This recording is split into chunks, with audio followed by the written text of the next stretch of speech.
Ashley's President's Day sale is going on now.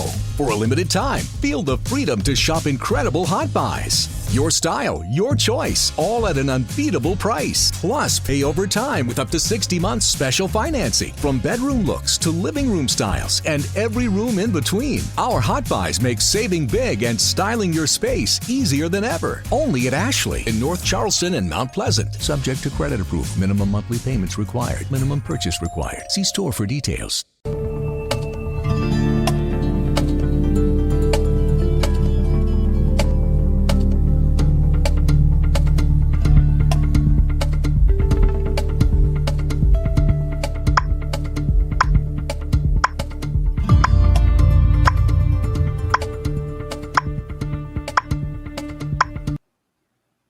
And welcome to the SHR Media news presentation. Tonight we're going to be discussing the Kamala Harris interview with Bret Baier on Fox News. And there is a lot to pick from. We're going to try to keep this under an hour. However, I make no promises. Chat will be open just in case somebody wants to chime in. I also have chat going on my X. So if you're on X, I'll be able to monitor you through chat there. And wow, jumped up to 6 already. So say hi in chat if you're in chat. I really appreciate it. With me, part of the SHR team, we'll start with age before beauty. Thanks. BZ joins us this evening, ladies and gentlemen. Hello, BZ. Good evening. How are you, sir? Always great to be here. The first time I've been here, so thank you.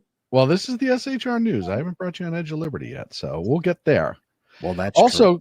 Also coming with us is the Reaver of Common Sense himself, Jersey Joe. Thank you so much, Joe.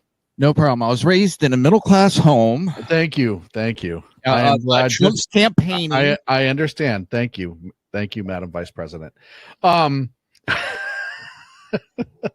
So we're going to jump right in, and we've been fortunate enough to get this from Digital Beacon KLRN. So this is the feed that they had. It does start in almost immediately after she's asked about immigration. So it'll kick off right away. And I will be, and anyone wants to yell stop, I guess is a better way of putting it. You just yell it and I be it. And here we go. A topic of discussion that people want to rightly have. And you know what I'm going to talk about. Yeah, but right do you now, just a number? Do you think it's 1 million, 3 million? Brett, let's just get to the point. Okay. So the question was, how many illegal immigrants do you think has come into the country? And she wants to get to the point. Yeah, let's just get to the point. My point. Let's just get to the point, please. Please, let's just get to the point. I would love it if we could just get to the point. There we go. I'd rather have you guys on the side there where we can see you. So it starts off rough. The point is that we have a broken immigration system that needs to be repaired. So your Homeland Security Secretary said that 85% of apprehensions. I'm not finished. We have an it's a rough estimate of 6 million people have been released into the country. And let me just finish. I'll get to the question. I promise you. I was beginning to answer. And when you came into office, your administration immediately reversed a number. Was she beginning to answer, boys? I mean, let's be honest. Was she? To answer like I was beginning my modeling career. Yeah. It's the strangest thing because she says, I was just going to answer, but she wasn't. No. BZ? It's an avoidance. See, going here in the first place with Bret Baier, I think she thought she was going to get the standard Mark I, Model I Bret Baier response to Fox News declaring Joe Biden a winner, a victor, a full hour before he truly was. That's the Bret Baier I think she was expecting here. Yeah, and I think what she got is the Bret Baier who honestly is probably looking for a little bit of redemption with conservatives. Everybody hates Bret Baier, and here's why. Let me rephrase that. A lot of conservatives hate Bret Baier, and here's why. Bret Baier is, I know, I don't care what his policies are. By and large, as a news guy, he has a tendency to be pretty dry and down the middle. But he doesn't ever really hit hard when he's supposed to is the usual complaint about him. No, and he Right, doesn't wrong. rephrase questions like most. What was that? He doesn't hit rephrase questions. Like somebody will provide an answer and then he'll let the answer go. You got to go back with another question and continue to hammer people. Yeah. I think also everybody hitting him on social media going, oh, this is going to be a softball. You're going to give the answers. Well, I think that helped along a little bit. And admittedly, a lot of people are still mad about the Arizona call, which he doesn't make. That's the other thing, too. I'll defend Bret to this point. He's not the one making the call for the states. It's all of their little nerds behind the scenes that make the calls. He just presents it. So, I mean, I know why people don't like him. I'm just saying that, you know, if you go back and you watch some of his interviews, he's not as bad as some people say. He's just not necessarily in the bag for one side, and I think that aggravates people. I don't trust Fox at all anymore. No, I never for a while. Yeah, and he works for Fox, and I was expecting a softball interview. Yeah, I will give you that Fox obviously is Fox, and that they're a problem in themselves as of late. But let's continue. Number of Trump border policies. Most significantly, the policy that required illegal immigrants to be detained through deportation, either in the U.S. or in Mexico. And you switched that policy. They were released from custody awaiting trial. So instead, included in those were a large number of single men, adult men, who went on to commit heinous crimes. So looking back, do you regret the decision to terminate Remain in Mexico at the beginning of your administration? At the beginning of our administration, within practically hours of taking the oath, the first bill that we offered Congress before we worked on infrastructure, before the Inflation Reduction Act, before the CHIPS and Science Act, before the bipartisan Safer Communities Act, the first bill, practically within hours of taking the oath, ridiculous, was a bill to fix our immigration system. Okay, so let's talk. Yeah, we're all pausing. I know we all have something to say right now. Joe, I'll let you go first. Mine's going to be quick and easy. I'm going to replay that when I go to sleep tonight because that's going to put me to sleep in about 5 seconons. Yeah, no, I get that. I mean, but there's no substance to it. No, there isn't. It's exactly. so boring. It's going to put me to sleep. Well, but here's the thing. This is her trying to like remain stoic and presidential. Like that was her approach at the beginning. BZ? No bill. What bill? What was in the bill? What bill? Name the bill. Be specific. Also, be prepared for a pivot. He presses just a little bit. I was really surprised and simultaneously pleased by Bret and his performance tonight. But just wait. There's more. She will get pressed on this, and she will immediately, you'll hear the word pivot. She will pivot. And here's the thing. The bill she's talking about, the one that they presented as the one that came up, 2 years ago that, you know, Trump said to shoot down. Yes, but conservatives are going to shoot it down anyhow. Why? Because it added Border Patrol agents, sure, and it did. But the problem is it wasn't closing the border. It was just adding Border Patrol agents who, at that time, people forget, you had air marshals, every other federal law enforcement agency and non-law enforcement agencies were being brought in to process paperwork from all over the country, suspending their day-to-day jobs. And it also gave a pathway to citizenship for. Yeah, but that's a totally different part of the argument. I am talking about securing the border first, because that's what this whole. Well, that's I'm talking where they're at right now. No, yeah, but that was my point. Is even if they pass that bill before you even talk about we all know we don't agree with that. Before you even get to that point, ground level one is all of those Border Patrol agents. They would have had to go through background checks. They would have had to go through field training. You're looking at them getting on the line a year later, and all they would have been doing is paperwork because there was nothing else in that bill to secure the border for the most part. BZ, anything before we go? No, it's true. She didn't name the bill, and you're absolutely right. It was a misleading bill, as most from the Democrats are. Then they fall back frequently, as they are wont to do, on the title. Yes. Feeling good for kittens, Bill. Yeah. And then, Joe, you're right. Everything past that was garbage in that bill. Yeah. And just so you know, I wasn't like I wasn't saying it wasn't important, but what she was talking about specifically is, that bill was to secure the border. No, it wasn't. It had nothing to do with the securing the border. It had to do with flooding more paperwork pushes, and then, like you said, the path to citizenship. And that's kind of part of where it goes for me is, you give a pathway, and what's that going to do? Invite more people to come. Oh, it certainly doesn't stop it. Yeah. But let's continue. Yes, ma'am. It was called the U.S. Citizenship Act of 2021. Exactly. It was essentially a pathway to citizenship for the elite. Yes, ma'am. May I finish responding, please? But you have to let me finish. You please. had the White House and the House and the Senate, I'm and they in the didn't middle bring up of that bill. responding to the point you're raising, Okay. and I'd like to finish. You're saying nothing. Yes. We recognized from day one that, to the point of this being your first question, If you're a maintenance supervisor for a commercial property, you've had to deal with everything from leaky faucets to flickering light bulbs. But nothing's worse than that ancient boiler that's lived in the building since the day it was built, 50 years ago. It's enough to make anyone lose their cool. That's where Grainger comes in. With industrial-grade products and dependable fast delivery, Grainger can help with any challenge. From worn-out components to everyday necessities. Call, click Grainger.com, or just stop by. Grainger, for the ones who get it done. it is a priority for us as a nation and for the American people. And our focus has been on fixing a problem. Stop. This was not a priority. Everybody knows that. This was a political football. And here's the thing.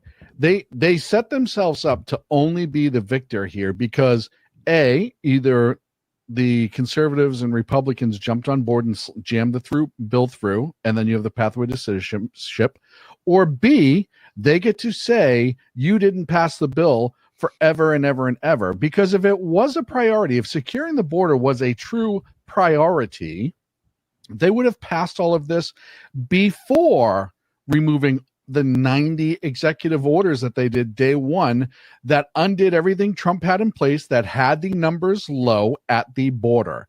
This would have done, that would have happened after they passed the bill. Would you rescind all of that?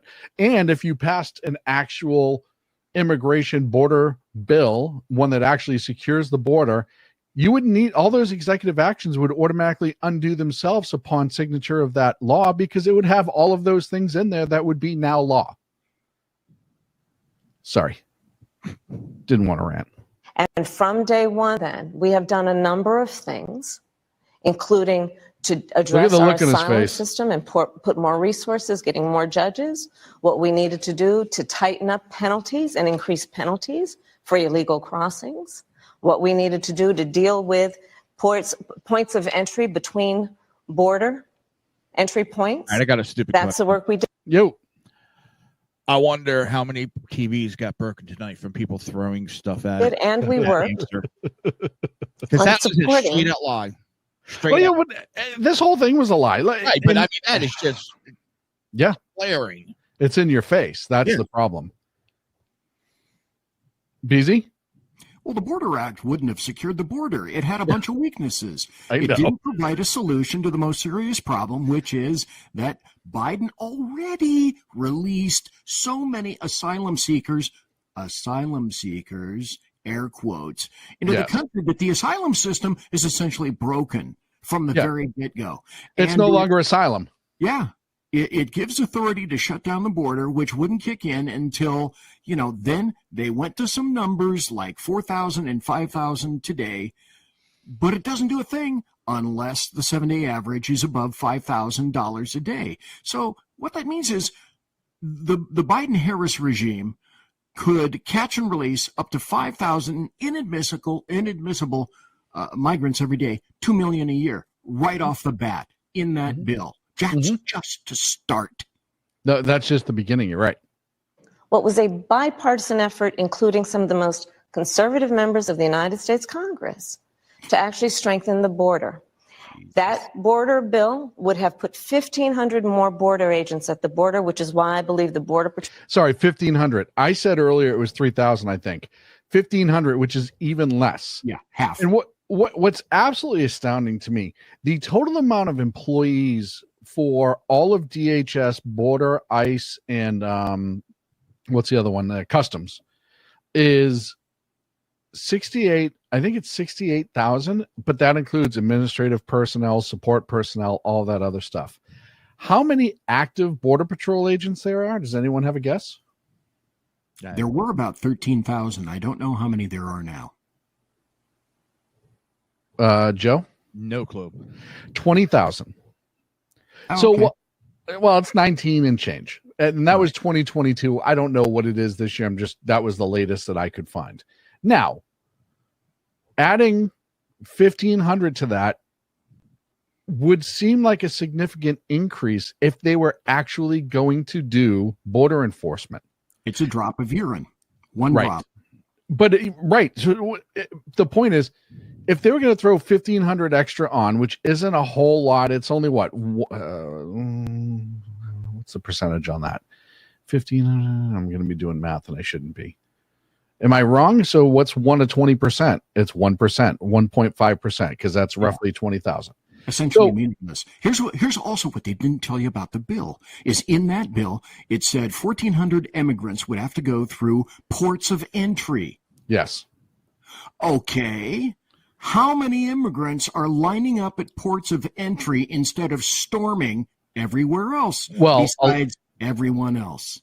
And a lot of them were because of the Border One app or the One Border app or whatever the hell it's called. But the other thing that they were doing is because they were pre-checked for asylum before they come in, and they know they were releasing them on the immigration probation or parole, and they weren't doing any follow-up for it, and there was no real way to validate them other than the app and a quick in and out. So even if they did come through the ports of entry, they weren't actually still being documented and enforced per se in the way that they should be.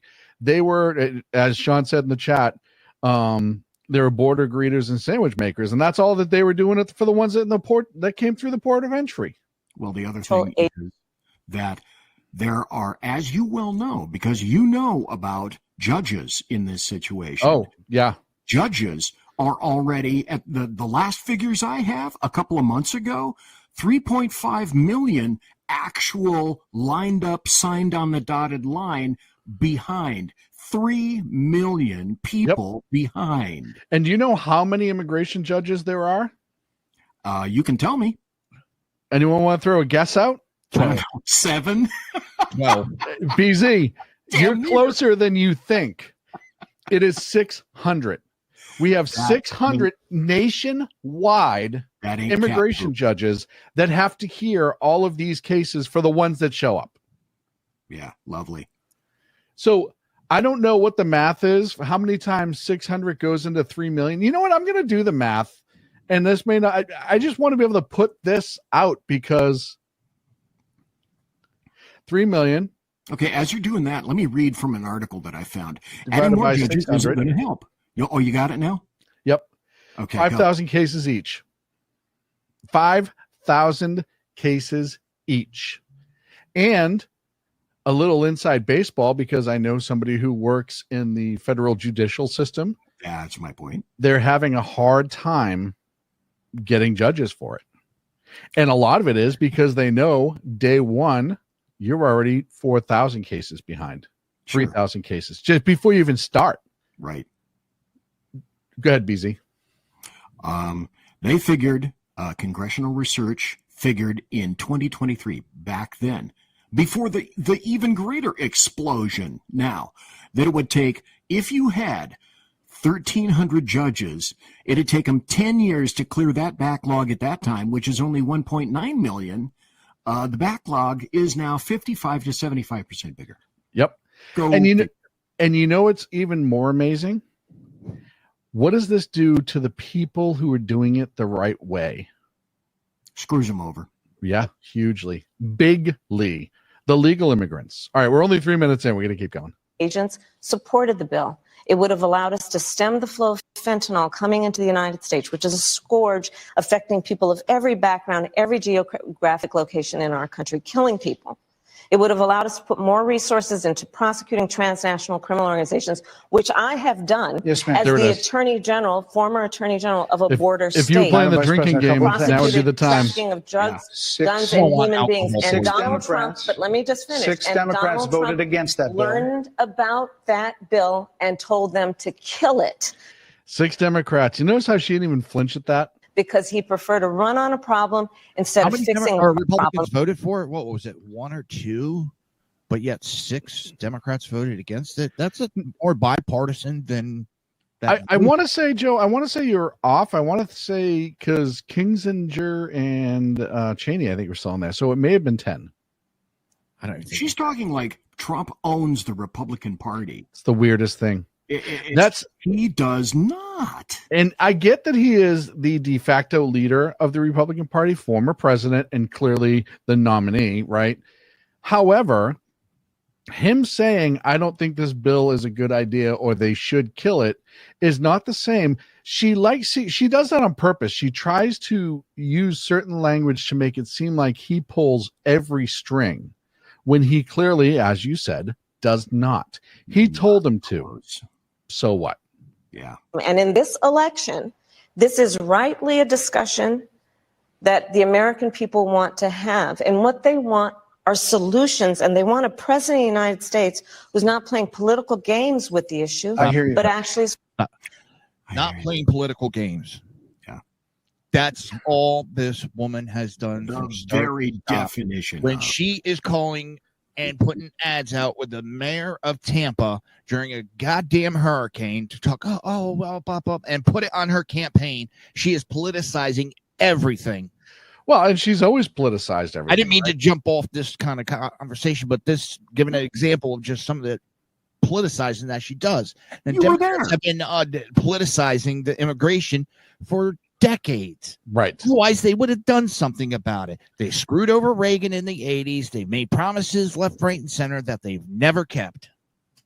Well, and I agree with you that it's all politicized. The border has been politicized for years because nobody wants to do the actual hard work that will take, including Republicans, that it will take to close that border, because for the first couple years, it's going to be an albatross around the neck because they're going to portray it as this evil, horrible act that the way they're treating these poor immigrants. And they're going to probably get an election or two out of it if conservatives passed one Not tomorrow. even what are they going to campaign on after that they fix it? Oh, 100%. Oh, yeah. It's like abortion. Yeah. It's like abortion. It's a useful football. That's all it is, a useful political football. it's focused on fixing 6 it. Democrats voted against that bill. It would have allowed 1.8 million illegal immigrants into the And look who said no. Yeah. Bernie. Bernie, Even Cory Booker, Markey, those are 3 heavily progressive. I'm not as familiar with Representative Butler, but Padilla is progressive as hell. Oh, yeah. Yep. And I think Sinema voted against it. They say she's a Democrat. She's an independent. I think she voted against it because the border bill is a hot issue down there, obviously in Arizona. country a year. A lot of conservatives had a problem with it. These are the 6 Democrats. But more importantly, back to the original premise, Jocelyn Nungari, Rachel Morin, Laken Riley, they are young women who were brutally assaulted and killed by some of the men who were released at the beginning of the administration, well before a negotiated bipartisan bill. Former President Clinton actually referred to Laken Riley Sunday campaigning for you in Georgia, saying if those men had been properly vetted, Laken Riley probably Look at the look would on her not have been. face. Hold on a second. I don't know if I can clean that up. There it is. Look at that look. That's As soon as he for- said, yeah, look at everything about her body language right there. Her shoulders are down, right?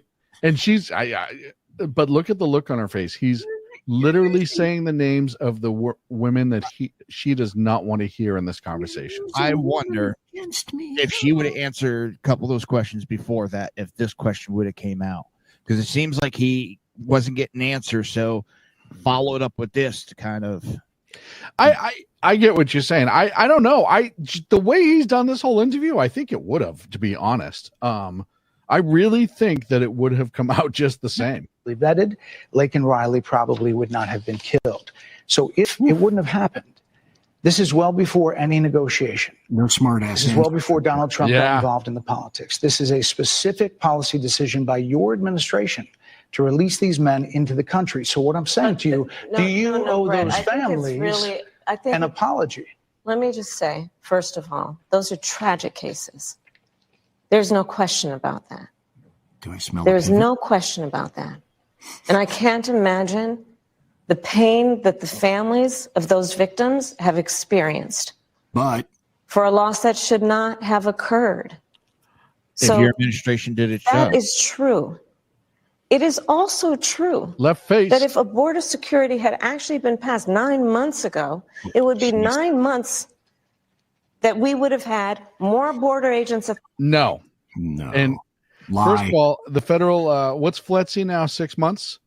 I think FLETC in itself is 6 months. How long does it take to do a law enforcement background on a federal level? Almost a year. Almost a year, sometimes longer. Yep. So you would not have, you don't get a year and 6 months out of 9 months. So they wouldn't even be on the ground, and they wouldn't even be doing their field training yet.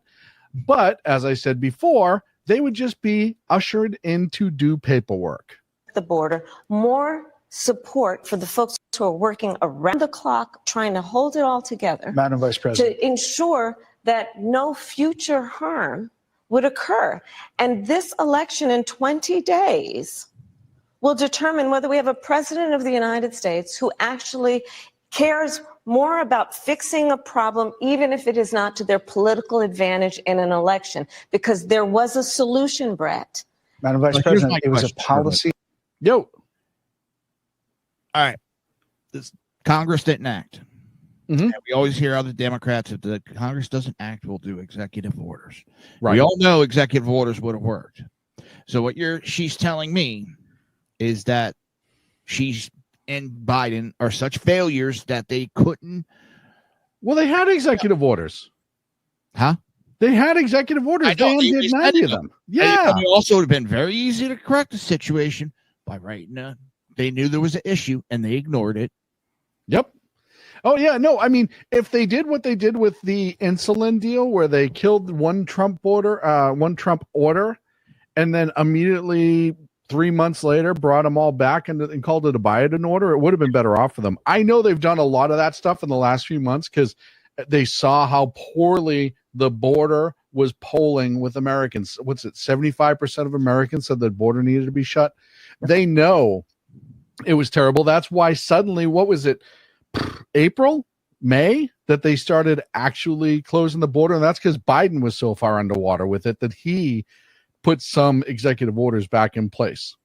2/3 of Americans polled want all the illegals gone. Yeah, 2/3.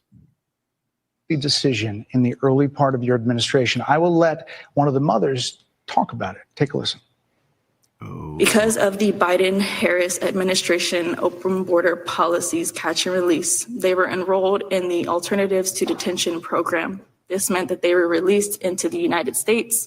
It was not even a full 3 weeks later that they would take my daughter, Jocelyn Nungare's life. I believe the Biden-Harris administration open border policies are responsible for the death of my daughter. That's the early days. So do you owe them an apology is what I I'm will saying. tell you that I am so sorry for her loss. I'm so sorry for her loss. But no apology. Sincerely. But let's talk about what is happening right now with an individual who does not. Uh-oh. Something died. Mine says waiting for the host to rejoin. He might have got bumped. So, Well, let me point out one thing. all right, go ahead. At the very beginning, when Bret Baier said, and I'm pseudo shocked at what Bret Baier did. I'm very surprised, yet pleased. But at the beginning, do you remember? Because I said, stand by. Here come the actions, the various pivot kind of things. But Bret Baier said something similar to, but just a number to her. Do you think about, in terms of the illegal immigrants, invaders here, I like to call them invaders. Do you think it's 1 million, 3 million? Well, she says, well, let's just get to the point of it. The point is that we have a broken immigration system that needs to be repaired. I speak leftist. What that means is, I don't want to talk about that. Sorry about that, folks. I don't know what That's happened okay. there. Ah, Our job. we had it. I figured. We have the SHR We're job. professionals. I figured I'm going to pick it up. He's professional. Well, somebody is. I'm going to pick it up when the mother was speaking, only because I think that's super important for everybody to hear. I'm going to do this and minimize it, and this time hopefully I will be here when you guys get back. Let one of the mothers talk about it. Take a listen. Because of the Biden-Harris administration open border policies catch and release, they were enrolled in the Alternatives to Detention program. This meant that they were released into the United States. It was not even a full 3 weeks later that they would take my daughter, Jocelyn Nungare's life. I believe the Biden-Harris administration open border policies are responsible for the death of my daughter. All right. That's the early. Bringing you guys back now. So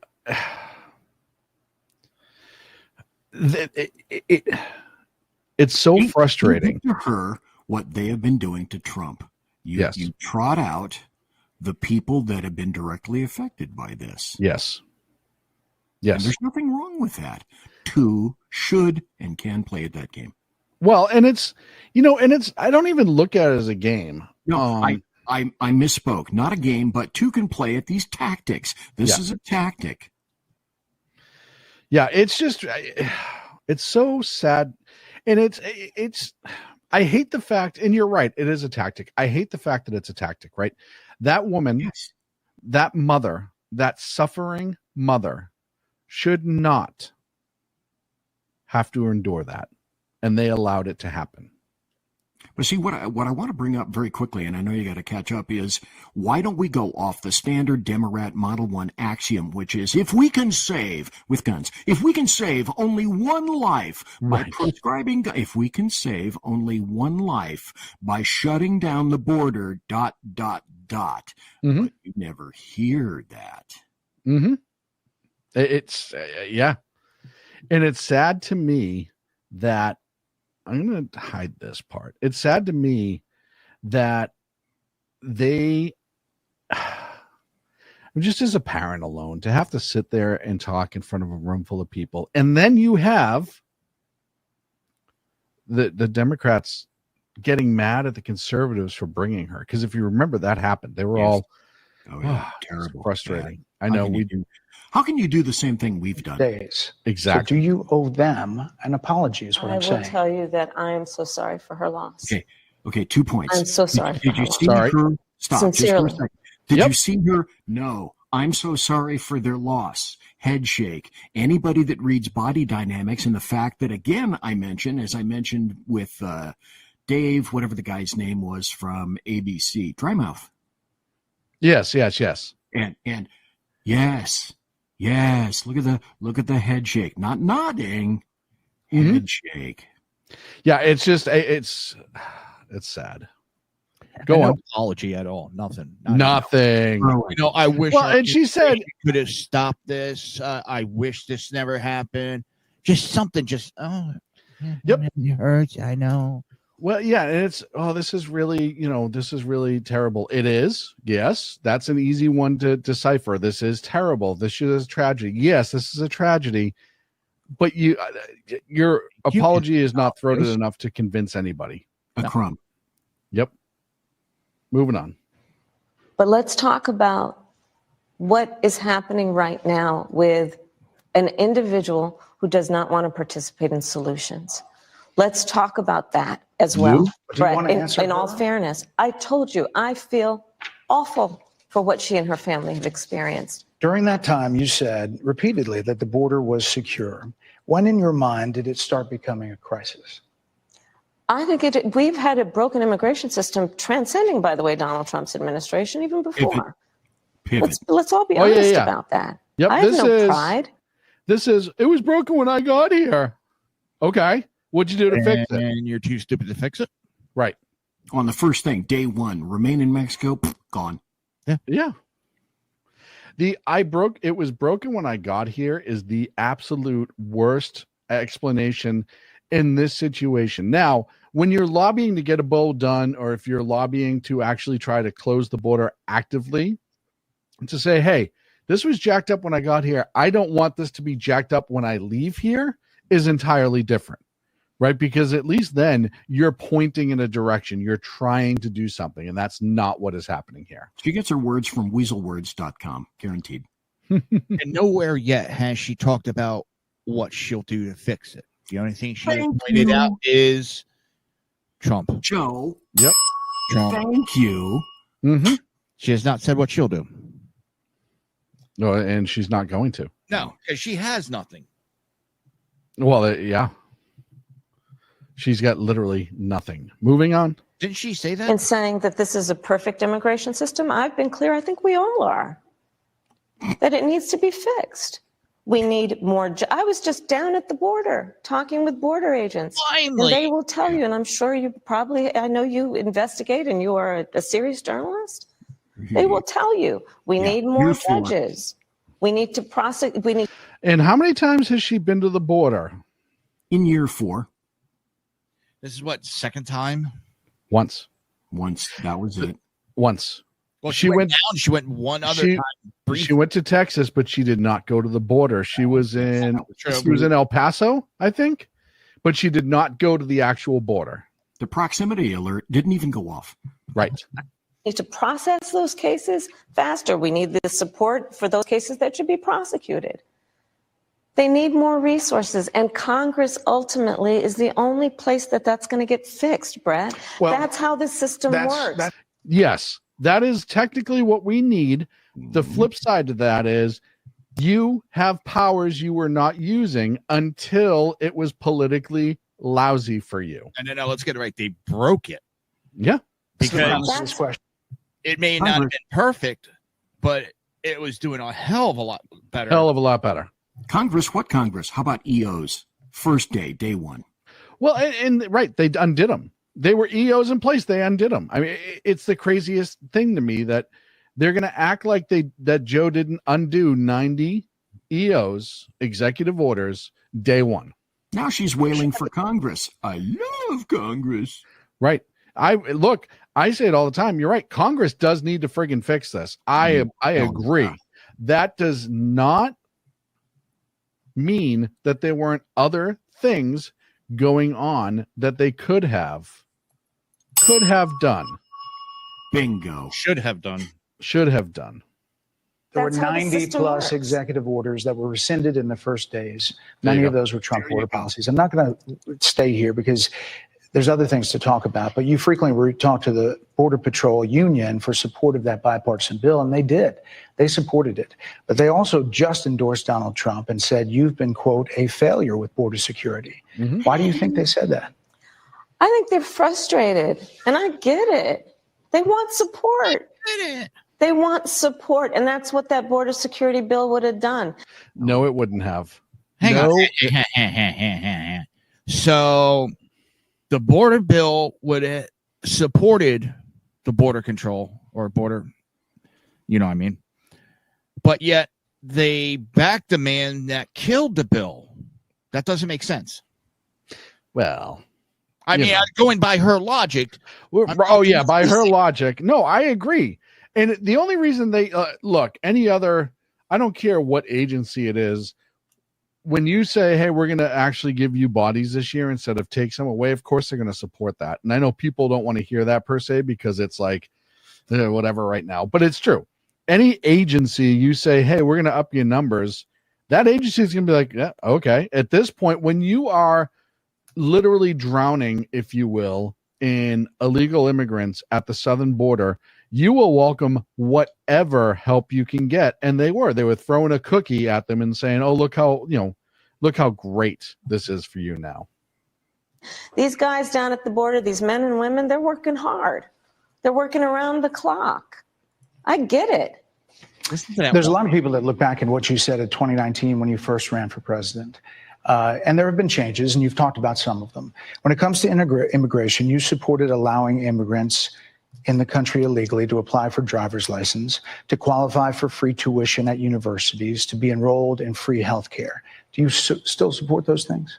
Listen, that was 5 years ago, and I'm very clear that I will follow the law. I have made that statement over and over again, and as Vice President of the United States, that's exactly what I've done, not to mention before. Go ahead, BZ. I know you're waiting on this one. Let me go back a little bit. There's a law, Trump versus Hawaii. So under the current law, if they feel so motivated, the president has all the authority that he needs to shut down the border. It came from that court case to suspend the covered aliens in the United States. And EO from day one, that didn't occur, means that everything from that point on was intentional because the power exists within the presidency. It was purposely, intentionally avoided. Yep. Joe? I was going to say something. I totally blanked on it. Go ahead. Okay. If that's the case, you chose a running mate, Tim Walz, governor of Minnesota, who signed those very things into state law. So do you support that? Oh, that's what it was. We are very clear, and I am very clear. Yes. You notice she never denied still supporting those ideas. She's saying, I'll follow the law. Yes. Which well, we get to that. Wish to have changed to her ideology. Don't jump ahead. We got to wait for this. As is Tim Walz, that we must support and enforce federal law, and that is exactly what we will do. So decriminalizing border crossings, like you said in 2019. I do not believe in decriminalizing border crossings, and I've not done that as vice president. I will not do that as president. So these are evolutions that you've had. But let's be very clear. I'm the only person who's running for president who has prosecuted. Pivot. I don't give a shit what you prosecute. Yeah, it doesn't make any difference. That has nothing. And by the way, if you ever look at her prosecutorial, so she says that, I prosecuted this cartel and that cartel. She didn't prosecute him. She was the AG while other people prosecuted them. Yeah. But I've heard of her record. In that she voted present. Yeah, exactly. Her name was on the record. It's almost like Letitia James in New York saying she got Trump. She didn't get Trump. Yeah. Joe? I was just saying, from what I've heard, her record is garbage. Yeah, and she's lost more than anything. We know how she got the position. Mm-hmm.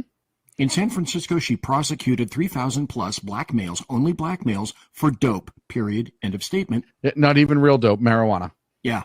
Which she's now advocating to legalize. And she's also lost 1,400 cases that didn't even make it to prosecution because they were prepped so bad. And she got a bad employee review, but that's neither here nor there. Let's go. Yeah, come on. Transnational criminal organizations, from the Sinaloa cartel to the Guadalajara cartel, to motel. people who have trafficked in guns, drugs, and human beings. I have spent a significant part of my career going after people who present a threat to the safety of the American people and cross our border with the intent of doing us harm and cross our border illegally. And I will do that work as vice president. Okay, so let's just argue just for a minute. Let's just say she did all of those things that she just magically made up that she never did. What does that have to do with closing the border? That has nothing to do with closing the border. That has something to do with after you close the border and people sneak in. That is not still closing the border. Sorry. It's okay. Take that work quite seriously.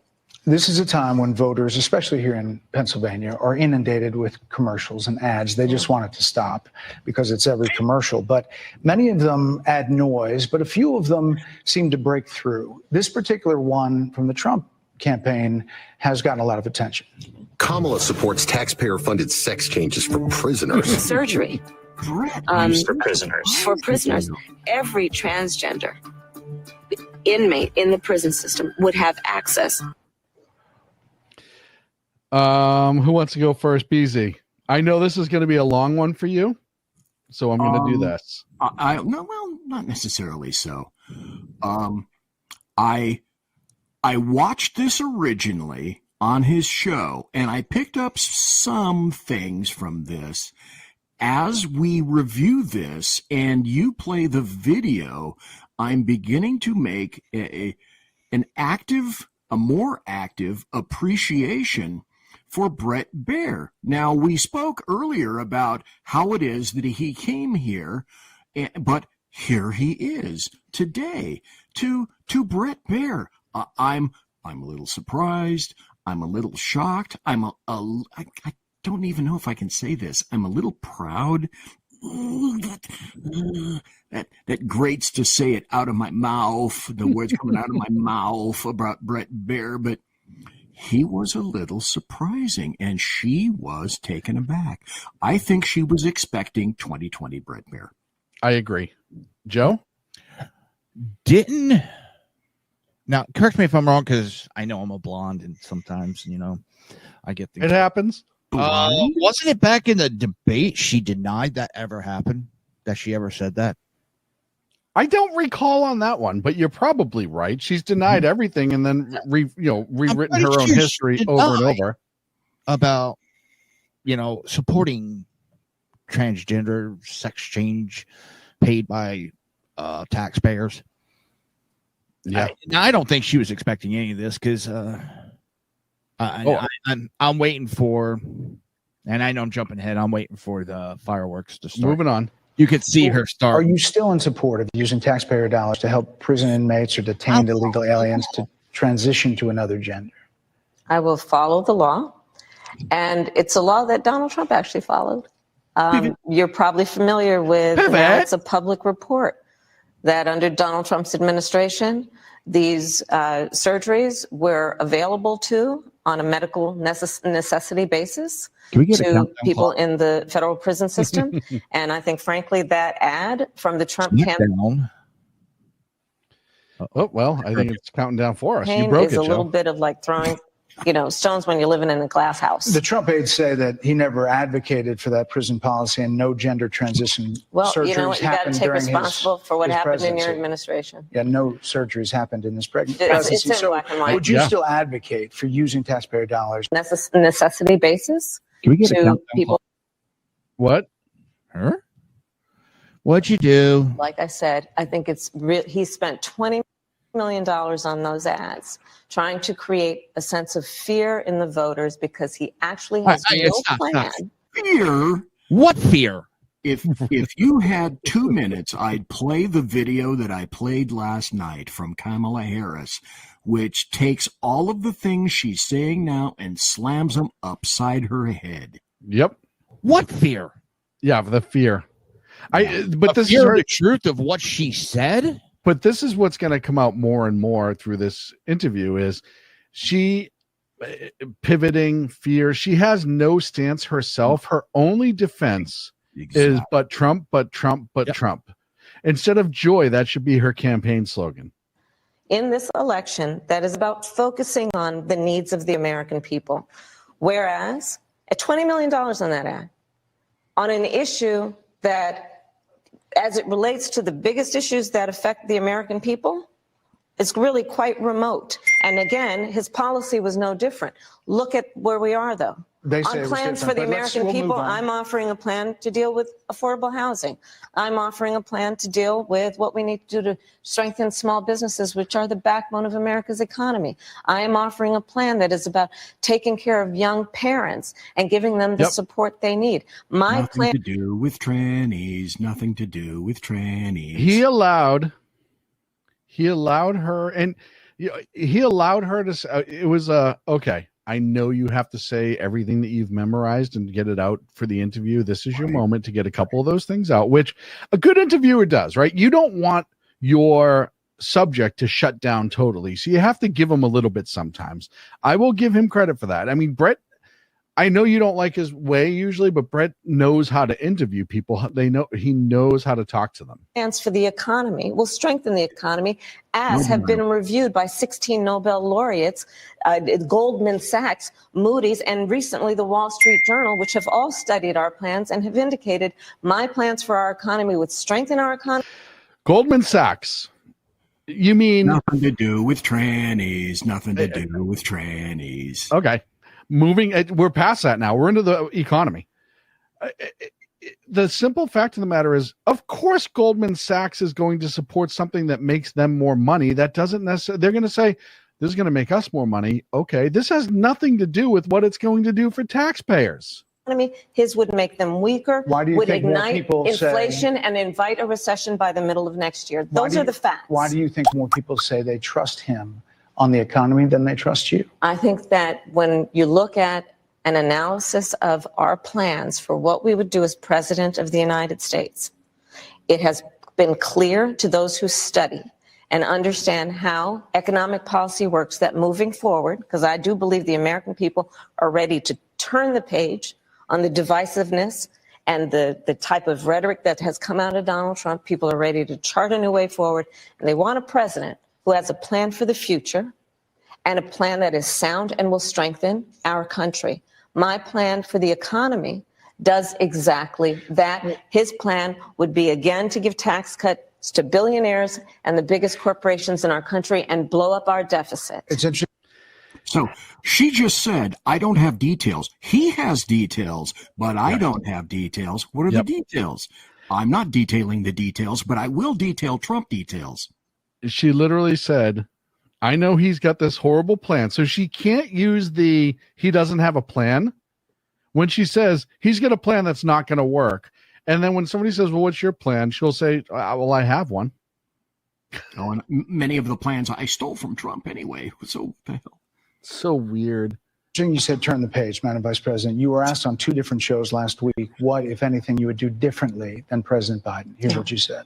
Would you have done something differently than President Biden during the past 4 years? There is not a thing that comes to mind in terms of, and I've been a part of most of the decisions that have had impact. Under a Harris administration, what would the major changes be and what would stay the same? Sure. Well, I mean, I'm obviously not Joe Biden. I know. And so that would be one change in terms of, but also I think it's important to say with, 28 days to go, I'm not Donald Trump. So I'm not Joe Biden, but I'm not Donald Trump. Let's see what her answer. She's had what? I love I'm not going to do anything different, but I'm not Joe Biden. Right. You're not going to do anything different, but you're not Joe Biden. I'm not going to do anything different. But she's had a week. She's had a week to think about that answer now. Let's see what she's come up with. Drinking water.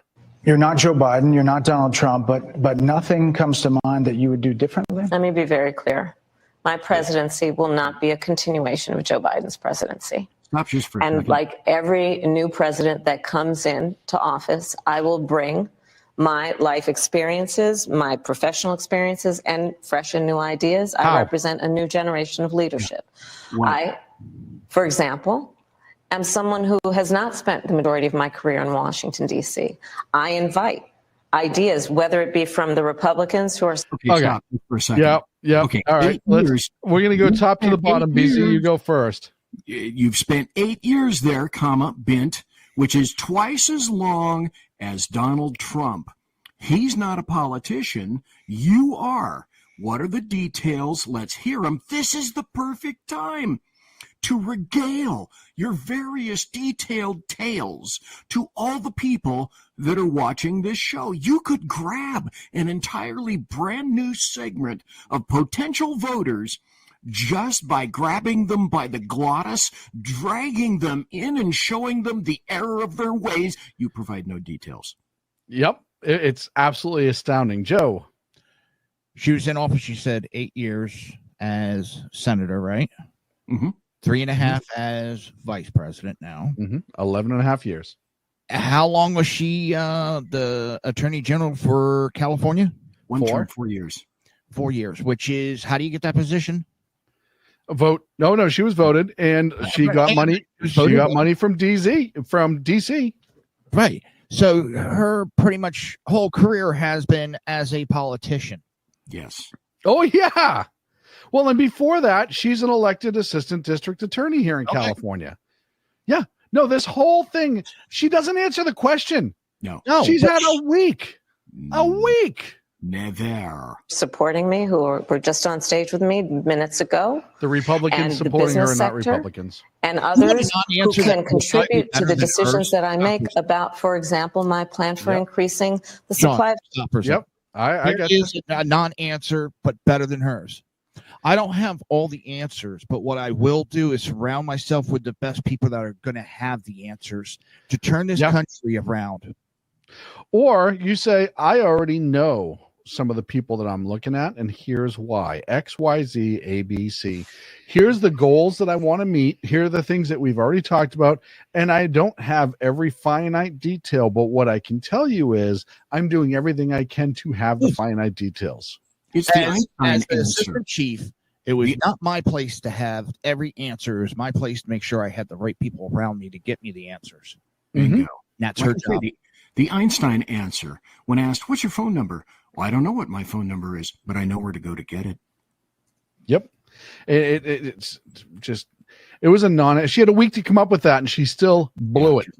My life experiences, my professional experiences, and fresh and new ideas. I represent a new generation of leadership. She's 60 years old, ladies and gentlemen. Yeah. And she's 60 years old, and she's been entrenched in politics for what, 25 of them, because she started running out of college. No, longer. Yeah. She was ADA she got out of the assistant district attorney in Alameda out of law school. Then she ran, appointed her to any number of boards. Well, hold on. I'm just going through her whole career.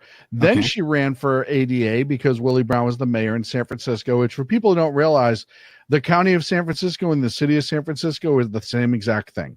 Yep. There's no difference. The only reason they have a county is nobody knows why. Is because they have to. No, I know, but San Francisco City could have their own jail. There's no reason for it other than the fact that somebody didn't want to give up power. So when she got elected she was then elected as ADA, and then she became district attorney of San Francisco.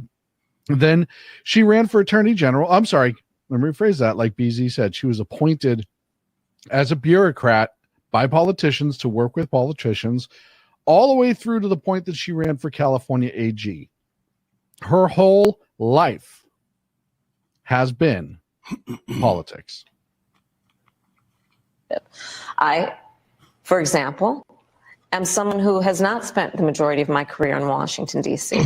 I invite ideas, whether it be from the Republicans who are supporting me, who were just on stage with me minutes ago, I backed up just the business sector, and others who can contribute to the decisions that I make about, for example, my plan for increasing the supply of housing in America and bringing down the cost of housing, addressing the issue of small businesses, which is about working with the private sector to bring more capital and access to capital to our small business leaders, including my plan for a $25,000 down payment assistance for first-time home buyers and for small businesses, extending the tax deduction from $5,000 to $50,000. We've heard a lot about those plans. That was regurgitated, memorized hockey. Yeah. Recent days, your campaign slogan is a new way forward, and it's time to turn the page. You've been vice president for 3.5 years. So what are you turning the page from? Well, first of all, turning the page from the last decade in which we've been burdened with the kind of rhetoric coming from Donald Trump that has been designed and implemented to divide our country. How did he become? The question was her specifically. What are you doing to turn the page? What are you going to do differently? Pivot to Donald Trump. And have Americans literally point fingers at each other. Rhetoric and the finger pointing in this country started under Obama. That is 100% documented. Everybody knows. Approach to leadership that suggests that the strength of a leader is based on who you beat down instead of what we all know. The strength of leadership is based on who you lift up. The strength of an American president, which is one who understands that the vast majority of us have more in common than what separates us. That is about turning page on rhetoric that people are frankly exhausted of, Brett.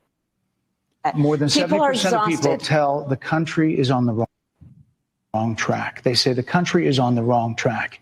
If it's on the wrong track, follows 3.5 years of you being vice president and President Biden being president. That is what they're saying, 79% of them. Why are they saying that? If you're turning the page, you've been in office for 3.5 years. What's that? And You can actually, if you look really hard, you can see like she's already starting to get pissed. Her eyes are different. Just everything. Donald Trump has been running for office. Donald Trump. But you've been the person holding the office. Come on.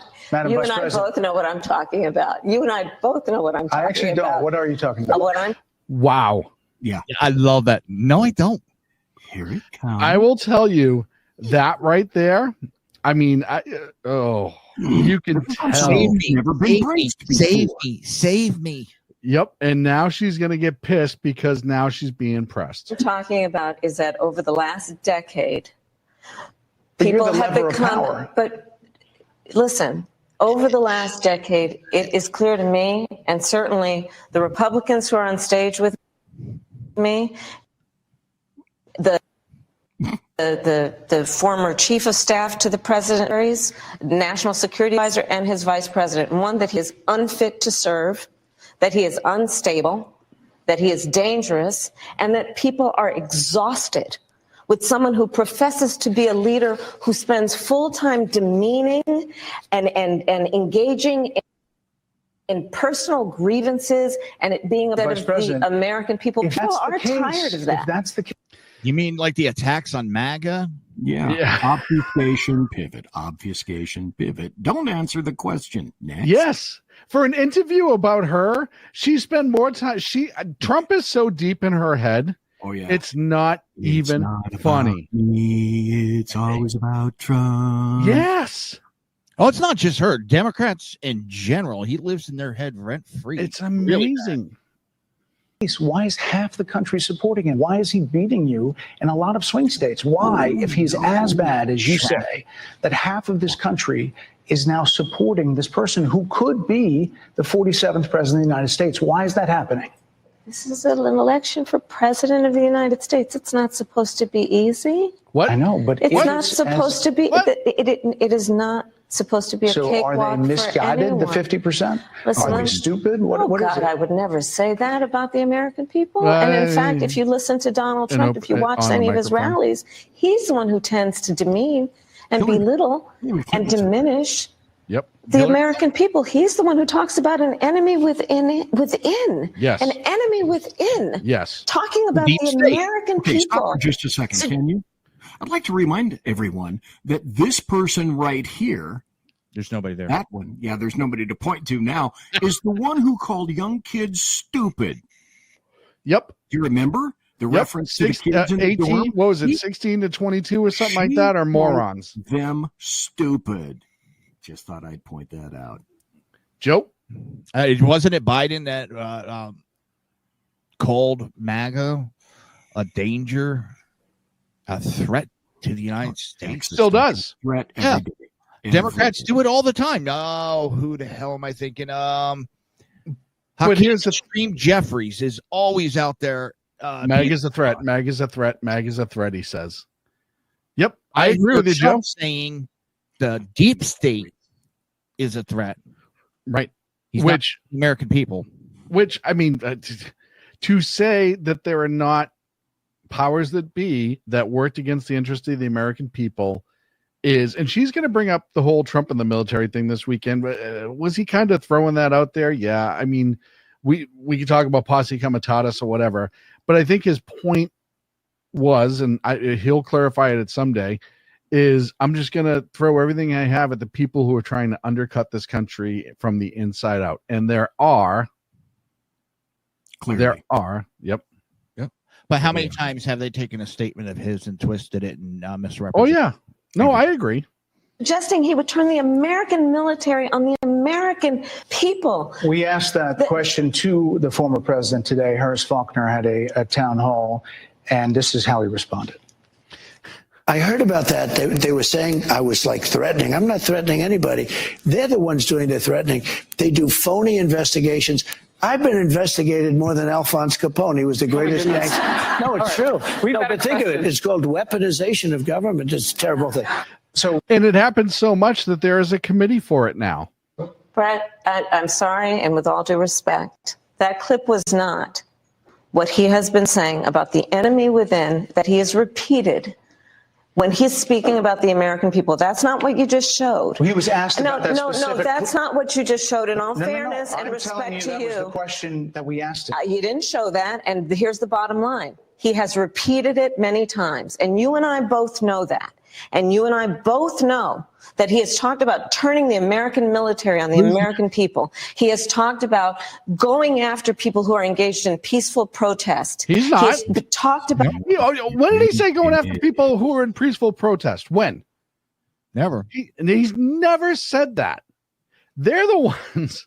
How many protests were going on during his all the time administration, and how many times did he send the military in? Yep. And look he offered National Guard, which, the governor has that authority to do so, but he offered extra federal protection in Portland, in Seattle.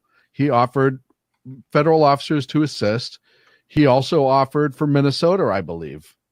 About locking people up because they disagree with him. This is a That's democracy. not what they're saying. And it's not a democracy. No, that's exactly what President of the United States in the United States of America should be willing to be able to handle criticism without saying he'd lock people up. It's not criticism. See, first of all, it's not a democracy. It's a constitutional republic. We all know that before everyone jumps on that train. I agree with you. I hate that they say it, but here we are. Second of all, he's not doing it to people who disagree with him. He wants people who have broken the law to be held accountable. That is a humongous difference. But remember, he's getting prosecuted because he didn't agree. Eric Adams is getting investigated and prosecuted because he didn't agree with the administration. Don't say it isn't happening, because it is. And I'm not saying that Eric Adams didn't do something wrong, but it never would have been investigated if he didn't jump down their throat about immigration. Yep. Just remember, when Democrats are accusing somebody of something, look in the backyard, because that's exactly what they're doing. Yep. Exponentially. Yep. For doing it. And this is what is at stake, which is why you have someone like the former chairman of the Joint Chiefs of Staff saying what Mark Milley has said about Donald Trump being a threat to the United States of America. He's quoted in the Bob Woodward book that way, yes. Mark Milley reports are, and I haven't confirmed this individually, but a lot of reports out there are saying that he is worried that he's going to be court-martialed and prosecuted if Trump gets back into office, which begs the question, for what? Nobody seems to answer that question. For treason. For notifying, potentially for stating he would notify our enemies if he personally didn't agree with a presidential decision. That's not his decision or his place to make. Well, and if you remember, he was the one, as we've seen in the DOD files that were released, he is the one who ignored Trump when he said that January 6th was going to have a lot of people there, and they all downplayed it. I wonder why. Let me ask you this, Madam Vice President. You call Donald Trump. The significance of that. Call Donald Trump. He's misguided. You say now he's unstable. He is unstable, Brett. He's not well. You say he's mentally not stable. He's not stable. Let me ask you this. You told many interviewers that Joe Biden was on his game, that ran around circles on his staff. When did you first notice that President Biden's mental faculties appeared diminished? Joe Biden, I have watched from the Oval Office to the Situation Room. And he has the judgment and the experience to do exactly what he has done in making very important decisions on behalf of the American people. There were no concerns raised? Brett, Joe Biden is not on ballot. I understand. And Donald Trump but is. You talked about it. And Donald Trump After George Clooney said within a few minutes of talking to President Biden at a fundraiser that he thought this was not the same Joe Biden that we saw on the debate stage. The reason this is important, and this is the point that she's trying to purposely, in a sinister fashion, avoid, is this. When did you know that Joe Biden was a vegetable. And why didn't you say anything about that? Well, it's not about Joe Biden. Yes, it is. It's about Joe Biden because it's all about you. When did you decide that you were going to continue deceiving the American public? And that reflects poorly on you because you were in the tank for him. And until it got to the point where it was so damn obvious that even the American media maggots couldn't avoid the fact that Joe Biden was truly a vegetable in that debate. Only up until that point did you have any voice in terms of, well, I don't know. Up until that point. So when did you know that he was a vegetable? Because this reflects directly on you, Cammie Cackler. Yep. Joe? And it goes to, can we trust her that she's not going to hide something that's very important to the nation, like a president in severe mental decline? Yep. What else would she lie to us about? Oh, yeah.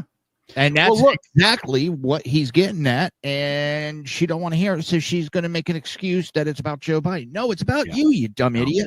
It's about you. It is 100%. No, I agree. It's 100% about her. And the simple fact of the matter, and Joe, I think, nailed this correctly. Everybody knew, and there was essentially a president by committee who was running this country, and it wasn't Joe Biden. And not in the way that, I have a whole bunch of advisors who helped me come to my decision. No, they were making the decisions, and he was signing his name.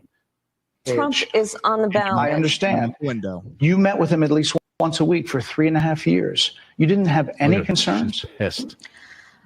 I think the American people have a concern about Donald Trump, which is why the people who know him best, including leaders of our national security community, have all spoken out. Even people who worked for him in the Oval Office, worked with him in the Situation Room, and have said he is unfit and dangerous and should never be president of. Because this is all I'm seeing. And one of the things that drives me up a wall with, especially the Democrats right now, they see something that worked against them. So what do? The American people are so stupid, they won't notice that we're copying him. Oh, yeah. So Joe Biden went down the shitter mentally, and now they're trying to point the finger at Trump. Yep. Everything they're doing is, Republicans got us on this, so let's copy it. Who took the cognitive test? Who refused? Mm-hmm. Well, and more importantly, this is the part they can't point. They say he's unfit for office, yet he was in office for 4 years. And I don't recall. Do you guys recall getting into any wars for 4 years? Nope. Do you guys recall paying more money by the end of the Trump administration? No. Nope. Do you recall what did he do that was unhinged? That's it. They say he's unstable, but they can't give evidence of his instability other than the fact that he talks a lot. Trump talks a lot. He always has. He said mean things on Twitter. Exactly. That's exactly what this comes back to is mean things. Of the United States again, including his former vice president, which is why the job was open for him to because they choose another running mate. That is a fact. That is a fact. Madam Vice President. That is a fact. 2 more things. You were asked on 60 Minutes about the biggest threat the lie right there. You gotta the world faces, that the U.S. faces. That's like Biden saying after he says something, hey, true story. Yeah. Or I'm so intelligent. Yep. This is what you said. Which foreign country do you consider to be our greatest adversary? I think there's an obvious one in mind, which is Iran. Iran has American blood on their hands. Okay. This attack on Israel, 200 ballistic missiles. What we need to do to ensure that Iran never achieves the ability to be a nuclear power, that is one of my highest priorities. Okay. She can't even name the greatest enemy. Yeah. Yeah. I mean, that's the China. Everybody knows this isn't it would piss off the Chinese controllers. Even the State Department says that it's China. Everybody knows it's China. It used to be Russia. It used to be the Soviet Union. It is now China. Is Iran a problem? Yes. Is a nuclear Iran a bigger threat than it is now? Absolutely. And I think they're nuclear now anyhow, but that's neither here nor there. If I see you, Joe, I promise I'll get to you. If Iran is the biggest threat that's going on right now, why are we not closing Iranian secret police stations in the country? Why is Iran not buying up all the farmland? Why is Iran not buying up land near military bases? Why is Iran Zeppelins? Yeah. It's ridiculous. It's not even close. And by the way, she had 9 days to fix this. 9. Go ahead, Joe.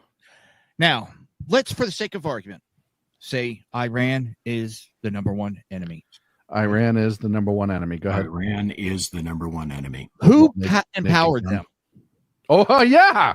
Oh, no. Yeah. 100%, Joe. 100%. 100%. The Democrats empowered them. With how many billions of dollars? I remember Obama trucking. Well, and everything after that. Then Biden releasing all those billions of dollars. That's the big one there. And they were not enforcing the embargoes that were on them, and it allowed them to sell oil off the market to Russia and other places and make billions of everything that Trump put against them. And made billions. And she's going to allude to Trump pulling from the nuclear deal. Folks, the nuclear deal was garbage. There was no teeth in it for the UN weapon inspectors. They were not allowed, and numerous times there was no penalty for it.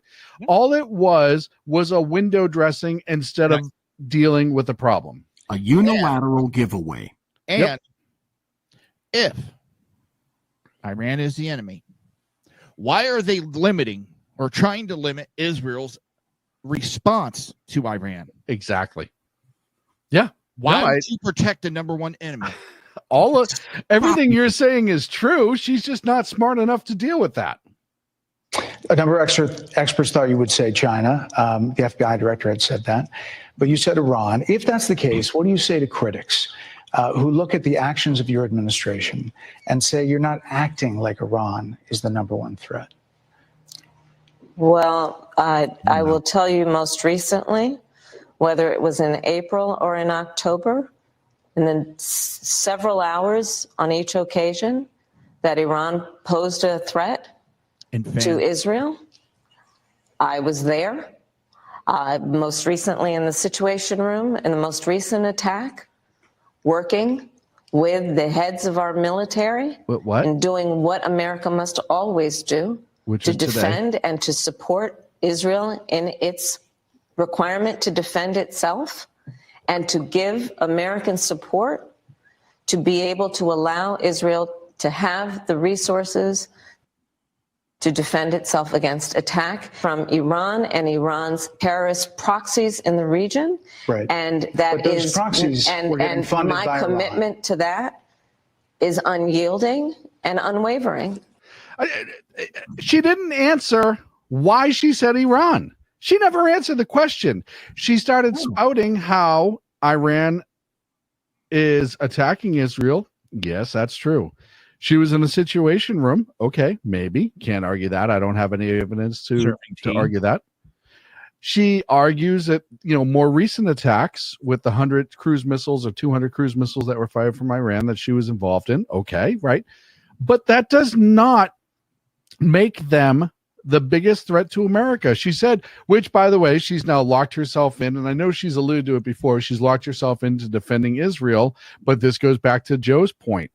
If you're all about Israel defending itself, why are you now threatening embargoes on them?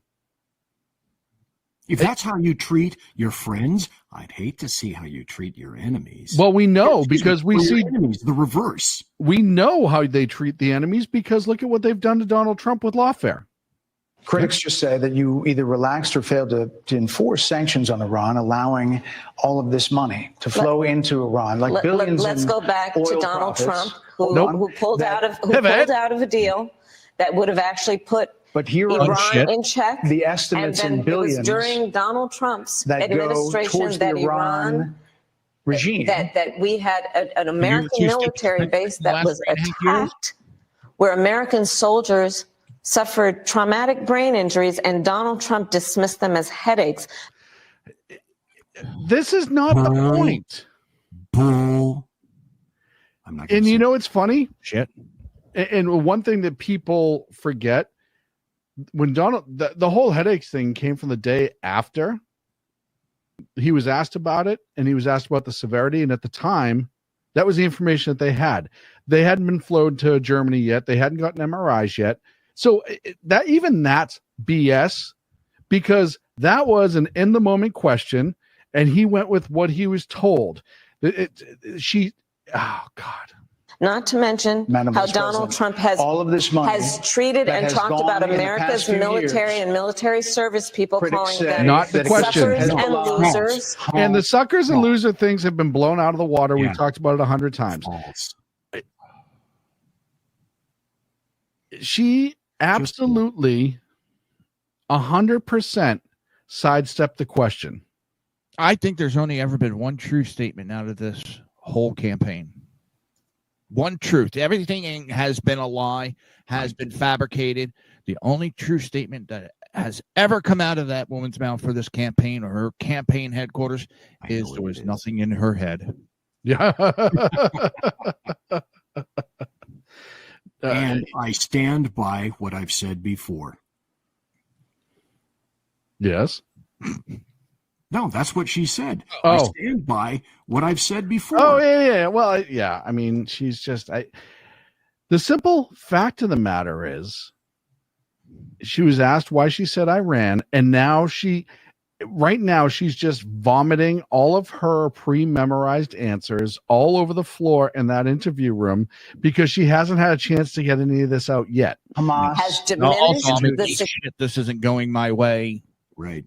Right. We're talking over each other. I apologize. I would like that we would have a conversation that is grounded in full assessment of the facts, which includes, I think this interview is supposed to be about the choices that your viewers should be presented about this election, and the contrast is important. Yes, ma'am. And on the subject of Iran, I am offering what should be an important contrast that is presented for folks to make a decision that they feel. Who look at what the administration. She said, like, I should be allowed to talk. How much have you heard Bret Baier's voice in all this? To his credit, he's cut her off a few times. He's pushed back a few times, but he's let her talk. And this is why it's a disaster, is because she was allowed to talk. The only thing he didn't do was save her. She said Iran. She didn't like that answer, especially when pressed by Bret Baier. Then, because she cannot think on her feet, she comes up with everything except a qualified and a quality response to, well, why did I choose Iran? Why did I choose Iran? It should be China or Russia. I chose Iran, and I can't justify it. Yeah. No, 100% factual, Joe.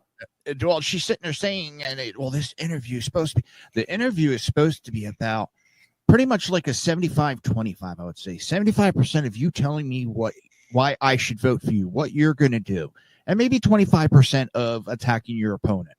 Yeah. But a majority of it should be, what are you going to do? And he's given her every opportunity, and all she's done is thrown it back to Trump. And then she's mad because he's absolutely absolutely just angry that he's not letting her flub. She's never been pressed like this before. She's never given an answer and then had anybody else attempt to hold her to task for the answer and allow her a rejoinder from her, which she doesn't have. Yeah, none whatsoever. None. Let's continue because we only have a few minutes left with this. And think differently. Madam Vice President, they're wrapping me very hard here. I hope you got to say what you wanted to say about Donald Trump. There are a lot of things. There's more to say. I have there much more are to say, a lot of things that people want to learn about you and your policies. And that's why I invite everyone to go to KamalaHarris.com and you will see that I have 80 pages of policies that are quite comprehensive and should be accessible to anyone who would like to read them. And it includes what I intend to do about affordable housing, what I intend to do about small businesses, what I do. And that's why we invited you here our economy, to see where you were in 2019 and where you are now. America's military and ensure we have the most lethal and best fighting force in the world. Madam Vice President, and they're giving me a hard rap Well, here. I thank you for the time. I thank you for the time. It's good to meet you. Thank you very Okay. Have you guys heard about what was going on? I was gonna bring that up, and I'm gonna look for it. Hold on, let me remove this from the stream. I have somebody who said that the video skipped at one point, and they have the big gaffe that she missed, and they're gonna link that in chat, and I want to see that. But I want to pull that up because I know what you're talking about, Joe, and I want to find it. It's his. Hey, Joe, say it again. I missed what you said. Here it is. Watch this. This was after the interview played. This was Bret Baier explaining the whole rap aspect of it. Dana, you've been on the other side. You've been on the rapper as a press secretary interviewing a president. And, you know, I'm talking like 4 people waving their hands like it's got to stop. So, Martha, final. Yeah. I had to dismount there at the end. There's so many things, and she maybe should do. They were scrambling to get her off the air. They were. This wasn't a. I think there we go. This wasn't a. We need to wrap up now. The other thing too that he talks about, and I don't know if this clip had it or not. She arrived late to the interview. They arrived late. 30-minute interview. Yep. They arrived like literally leaving them like 28 to start or whatever it was. And then her people were, like he said, 4 people saying, wrap it up, wrap it up, wrap it up. That is not because she got her message across. That was because the towel needed to be thrown in. Oh, yeah. It was. We need like a video of like a flaming airplane going down. And look, I'm going to say this just like I've said this a million times. Don't listen to the polls. Don't believe everything. Look, there are still people voting for her after this disaster, right? So you have to vote. You have to show up. You can't relent. This has to happen, right? Press the gas. As I've been saying on social media, if she loses, it'll make BZ's got to say the same. BZ's got to say the same. Well, I have numerous, Joe. To which are you referring? The monkeys. Noah's Ark. We get a vote like we're the third monkey trying to get a Noah's Ark, and brother, it's raining. Yeah. I've been stealing that a lot lately, bro. Okay. Good, because Shaun just said it, so super. Well, I was trying to. I didn't know which one he was referring to. I'm sorry. I don't care how much you think he's ahead. Don't let them fool you. Pushing. Act like he is so far behind, and we need everybody out there. There is no red wave. There is no red tsunami. Shaun and I discussed the other night, Tuesday night, as a matter of fact, we both agreed that the Democrats are going to tell you one of 2 things. Don't show up to the polls because you're so far behind, you're being crushed so badly that your puny little vote won't mean a thing. Or the Democrats are being crushed so terribly that you don't want to pile on. Do you? No, don't pile on. Your vote is not needed. You've already won. I will tell you 100% that their internal polling. Now, people don't understand. External polling, there's always a lean. They oversample, undersample, whatever. The internal polls, they have a tendency to try to be as accurate as possible because that is how they plan their campaign.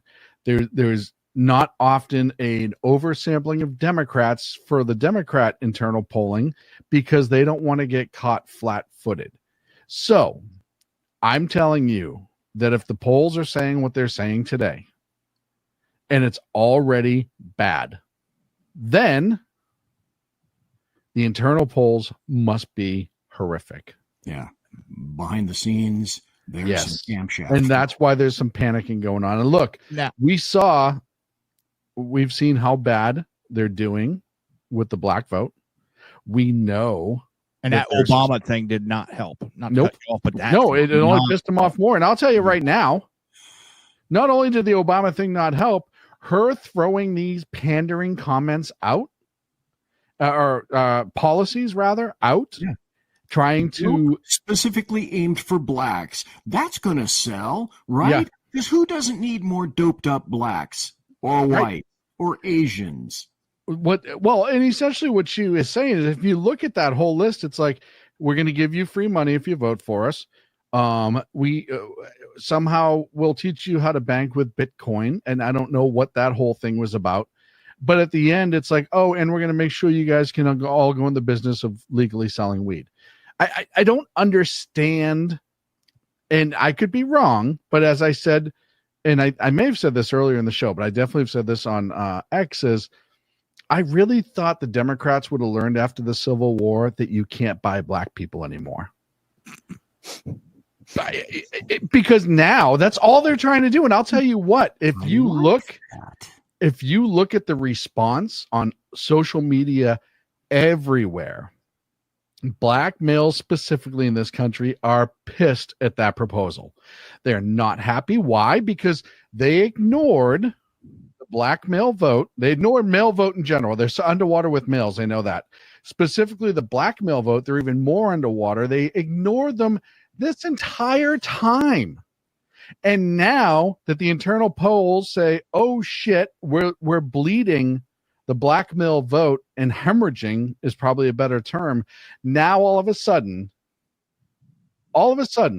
she wants to get them back into the what's also hurting them with the black Latino, even some of the white, the inner city where they need help, and they're on government assistance. And I'm not saying all blacks, all Hispanics, all white. I'm saying the ones that are in there.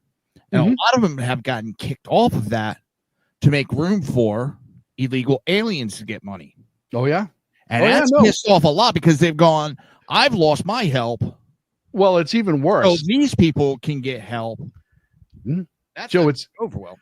Joe, it's even worse because one of the other things that's happening is they're not necessarily moving into the low-income housing. They're living in the much nicer hotels and all that stuff and getting free food and all this other stuff. Yep. And people who are in low-income housing are like, wait a minute, how come they're just showing up and they're getting all of this? The other big story that dropped today, and the Kamala interview this dropped today on purpose. And they knew the Kamala interview would absolutely take over the talking point on this. We pivot to that real quick. Yep. The one thing I saw also on Twitter, some of the things that are leaking.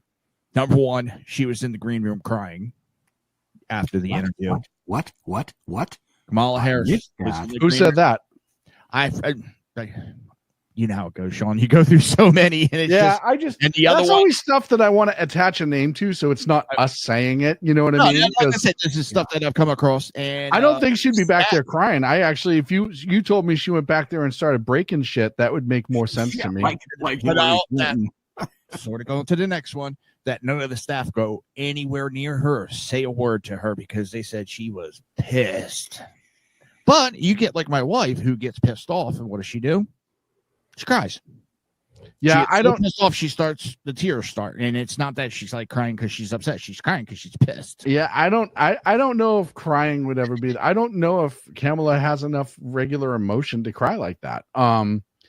I think that she snaps. And look, I've been saying on social media now for over a month that it's getting closer and closer to the point that she's going to snap in public. She started to tonight. She started to tonight. She was on the cusp. She really had a hard time. So this is for people of history.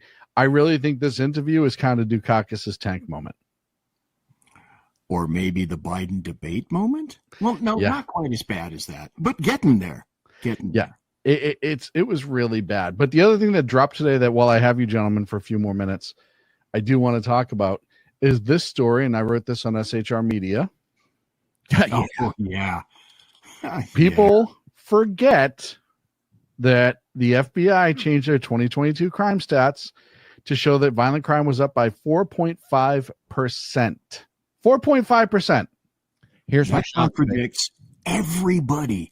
That contradicts Democrats, leftists, globalists, everybody in D.C., the White House, KJP, the Oval Office, the American media maggots. That contradicts every narrative that they've been pushing this entire year and prior.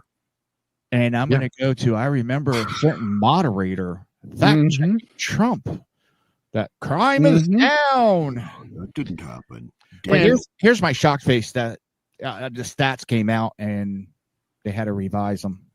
Well, and there's a couple stats that I think people should find that's interesting. And I have been in fighting with people, and I said this on my show Friday. Friday, I talked about the Marshall Project. I talked about crime stats and how they were not complete because of the following.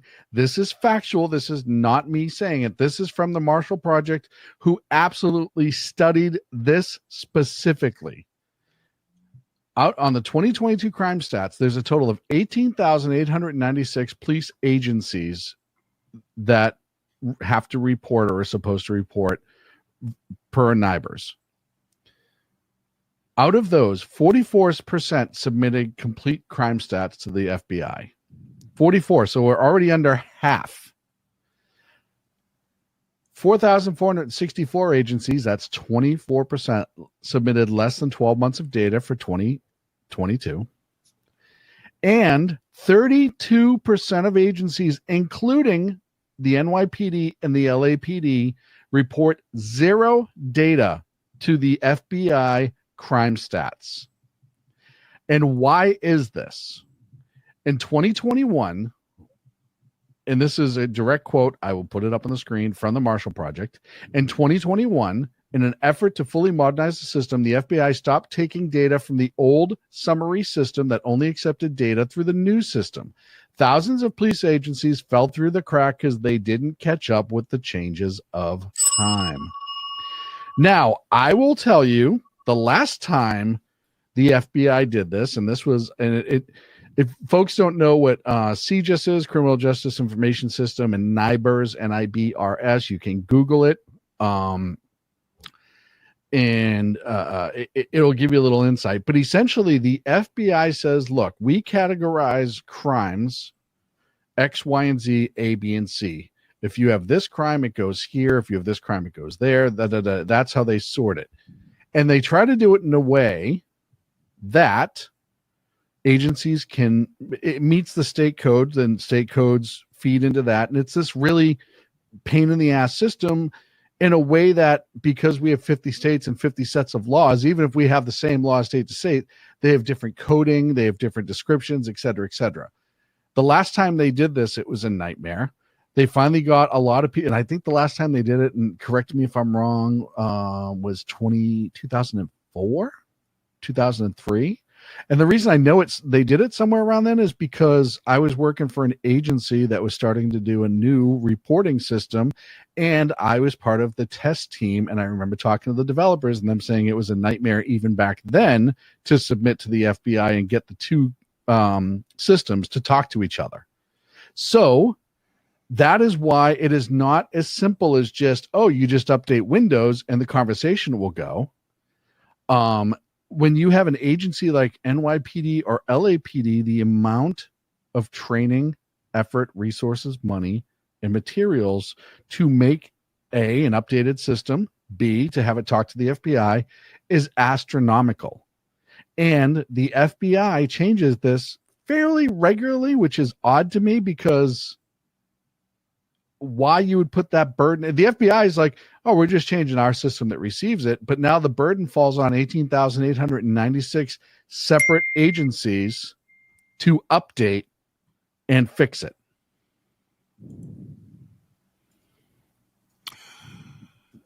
Are you going to do a summary of the interview,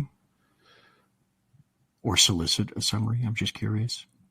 On the interview itself? Yes. Like a write-up? No. as and in the show summary, each one as of those. in That's what Jersey Joe. So in conclusion, Oh yeah, no, I was going to do that for the whole show. I was okay, cool. I didn't. I sent that to you, Shaun, because I don't know if you want to bring that up. That's being reported by Steve Lochner. Oh,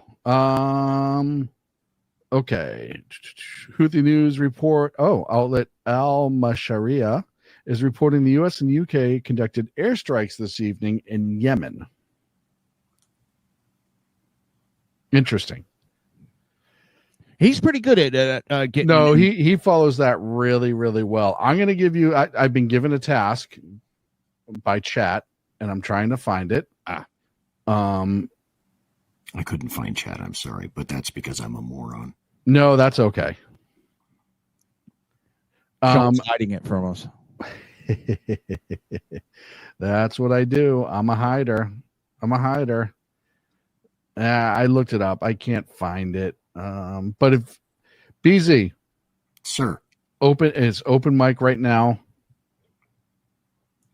You tell me both the interview and the crime stats, because I think that's really important going into this election.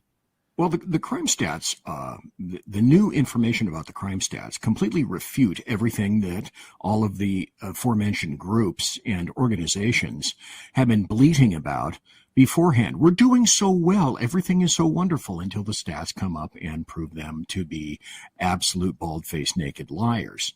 Mm-hmm. In terms of the interview, I just looked at the New York Times. I have a little bit of a summary. I think she expected to get 2020 Bret Baier, and she didn't get that guy. Baier actually asked questions. He actually kind of sort of pressed her. I was shocked. I wasn't. She didn't want to talk about her. She didn't want to talk about Biden. She didn't want to talk about Biden accomplishments, air quotes. She just wanted to talk about Trump. She had anger. She got pissed off. She got angered because of Trump, for Trump. She didn't have any anger for the border. She didn't have any anger for human beings trafficked by her administration. She had no anger for FEMA. She had no anger for the economy. She had no anger for Americans killed by a porous border, because she tanked that all with Biden, concomitant with Biden. She is, as she customarily is. Now, I used to quantify Hillary Clinton as lovable and likable as an Eastern diamondback rattlesnake. And then I said, when I finally got to know who Kamala Harris was, she is as warm and as likable as a Western diamondback rattlesnake. She can't take real initial questions, much less the slightest questioning or of an answer, or pushback in the slightest, or heat of any kind, because she is totally unfamiliar with those concepts. Yes. So, but I think here's one of the most important points. Then I want to go into this quick review from the New York Times, because it is so quintessential. Go ahead. So, as a Democrat presidential candidate, you don't go on Bret Baier if you're winning. You don't even respond to his inquiries. So that tells me a great deal right there. Now, here's from the Washington Post, the Washington Post, which says that she was treated by Bret Baier, who was doing nothing but pushing Republican talking points. Here are quotes from the New York Times. An aggressive Bret Baier pushed right-wing arguments. From the outset, Bret Baier seemed determined to knock Ms. Harris off her talking points, often by echoing those of Mr. Trump. It took him less than 20 seconds to interrupt her for the first time. Ms. Harris... She didn't answer the question.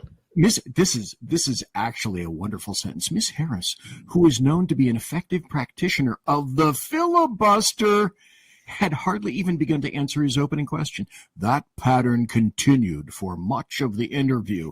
Dun, dun, dun! That's my summary.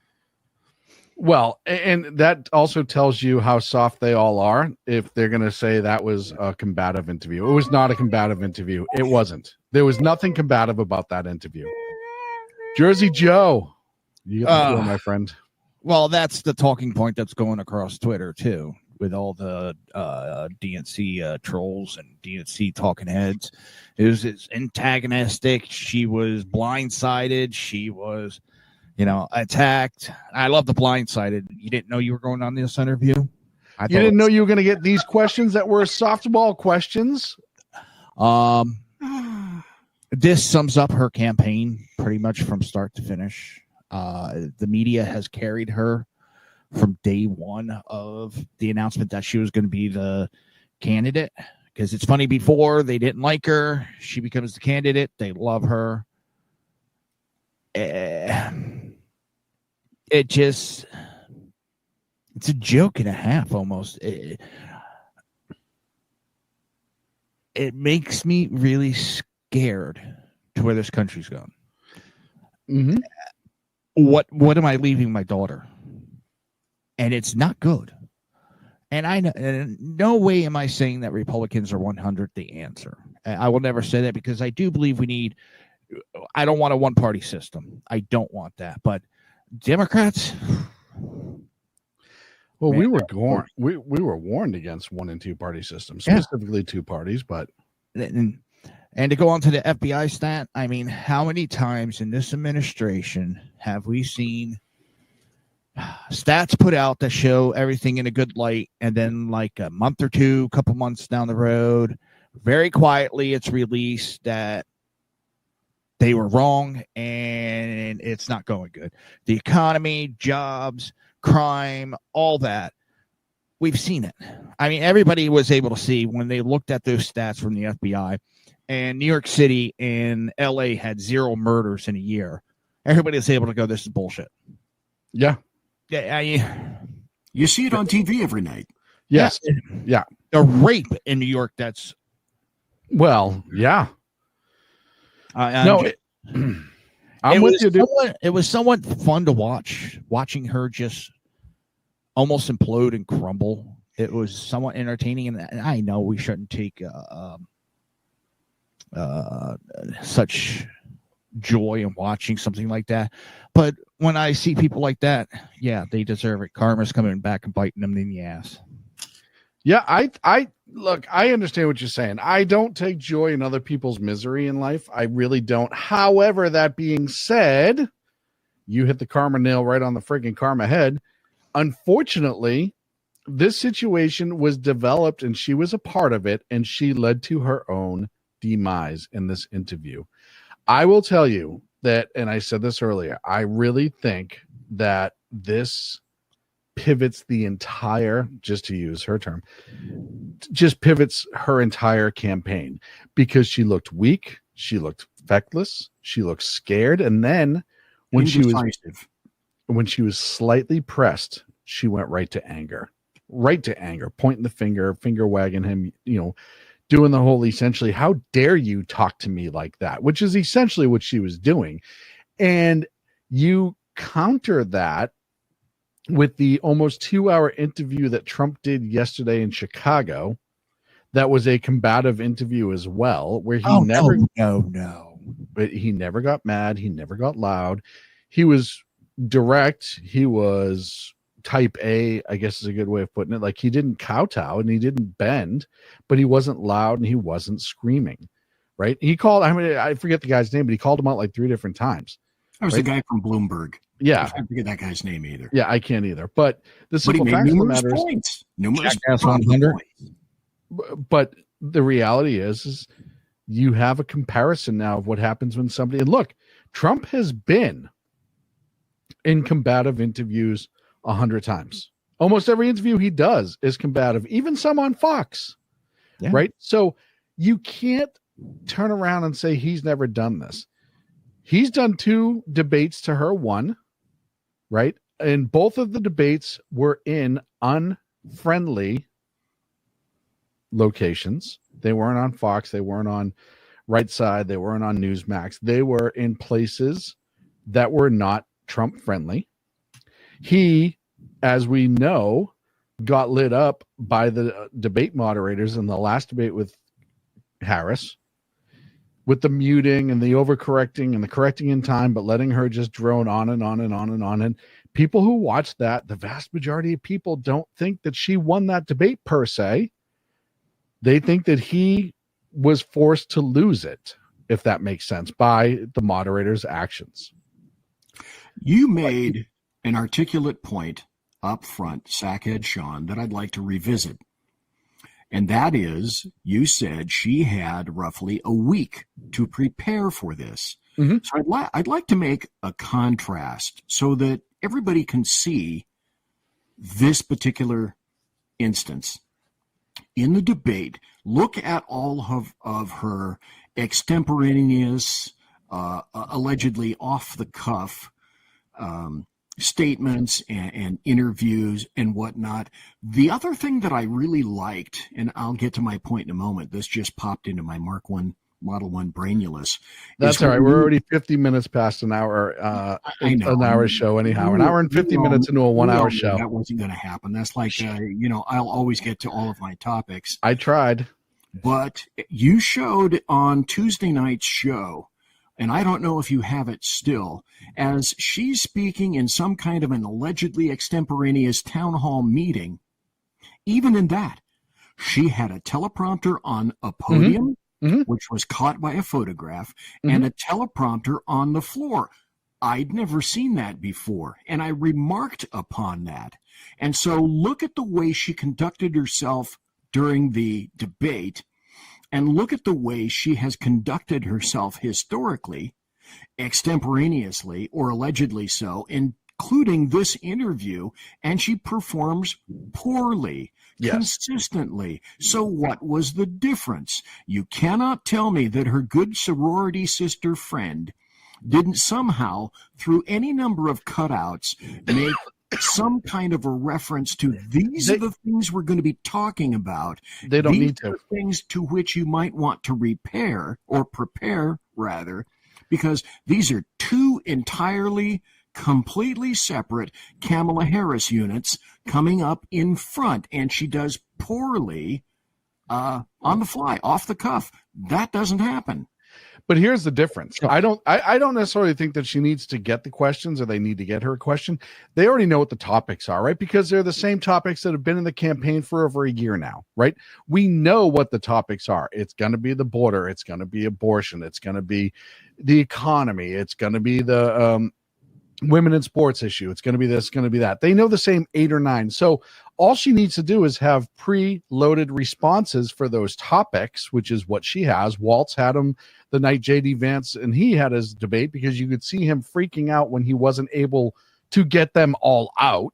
So she doesn't need the answers up front or the questions up front. She already knows what they're going to be. So she just needs time, deflection, and space to be able to vomit out her entire answer. As you saw today, when she was not able to do so, she got flustered quickly. She's done a whole bunch of media blitzes for the last week and a half, 2 weeks, but they've all been in safe spaces. The View, the Sex Podcast, Roland Martin. None of these people pushed her. He pushed her. He actually pushed her. He exposed something. Hold on. He didn't push her in a bad way. He wasn't rude, he wasn't mean. All he really did was what most interviewers should do is, that's great, but I need you to answer this question. And she didn't. She didn't answer one question specifically asked. She talked a lot and didn't say anything. She talked about how I'm not Joe Biden. She talked this, she talked that. She danced around everything but to give a direct answer. She said what she's not going to do over and over. Bret exposed one thing about her. And I'm going to take like a pundit hat off and put on my old EMS hat. And what I see is, when I see Trump and he's in enemy territory, he stays calm. He stays cool. He stays collected. He returns fire, but he's very calm about it. A little bit of pressure on her, and she folded tonight. She lost it.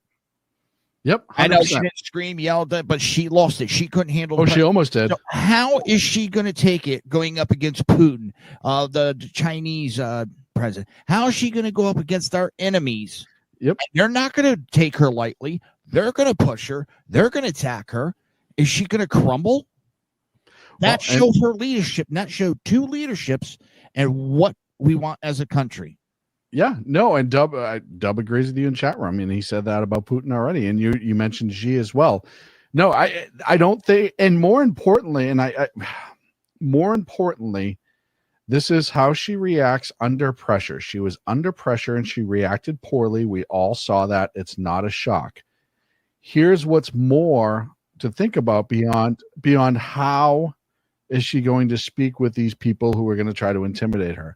What will happen if there is a national incident, if there's another large terroristic incident, if there is a massive war, if there is a massive power outage nationwide, whatever you pick, how will she respond under the pressure of that? That's not her middle class upbringing. If she cannot respond to Bret Baier keeping her on task.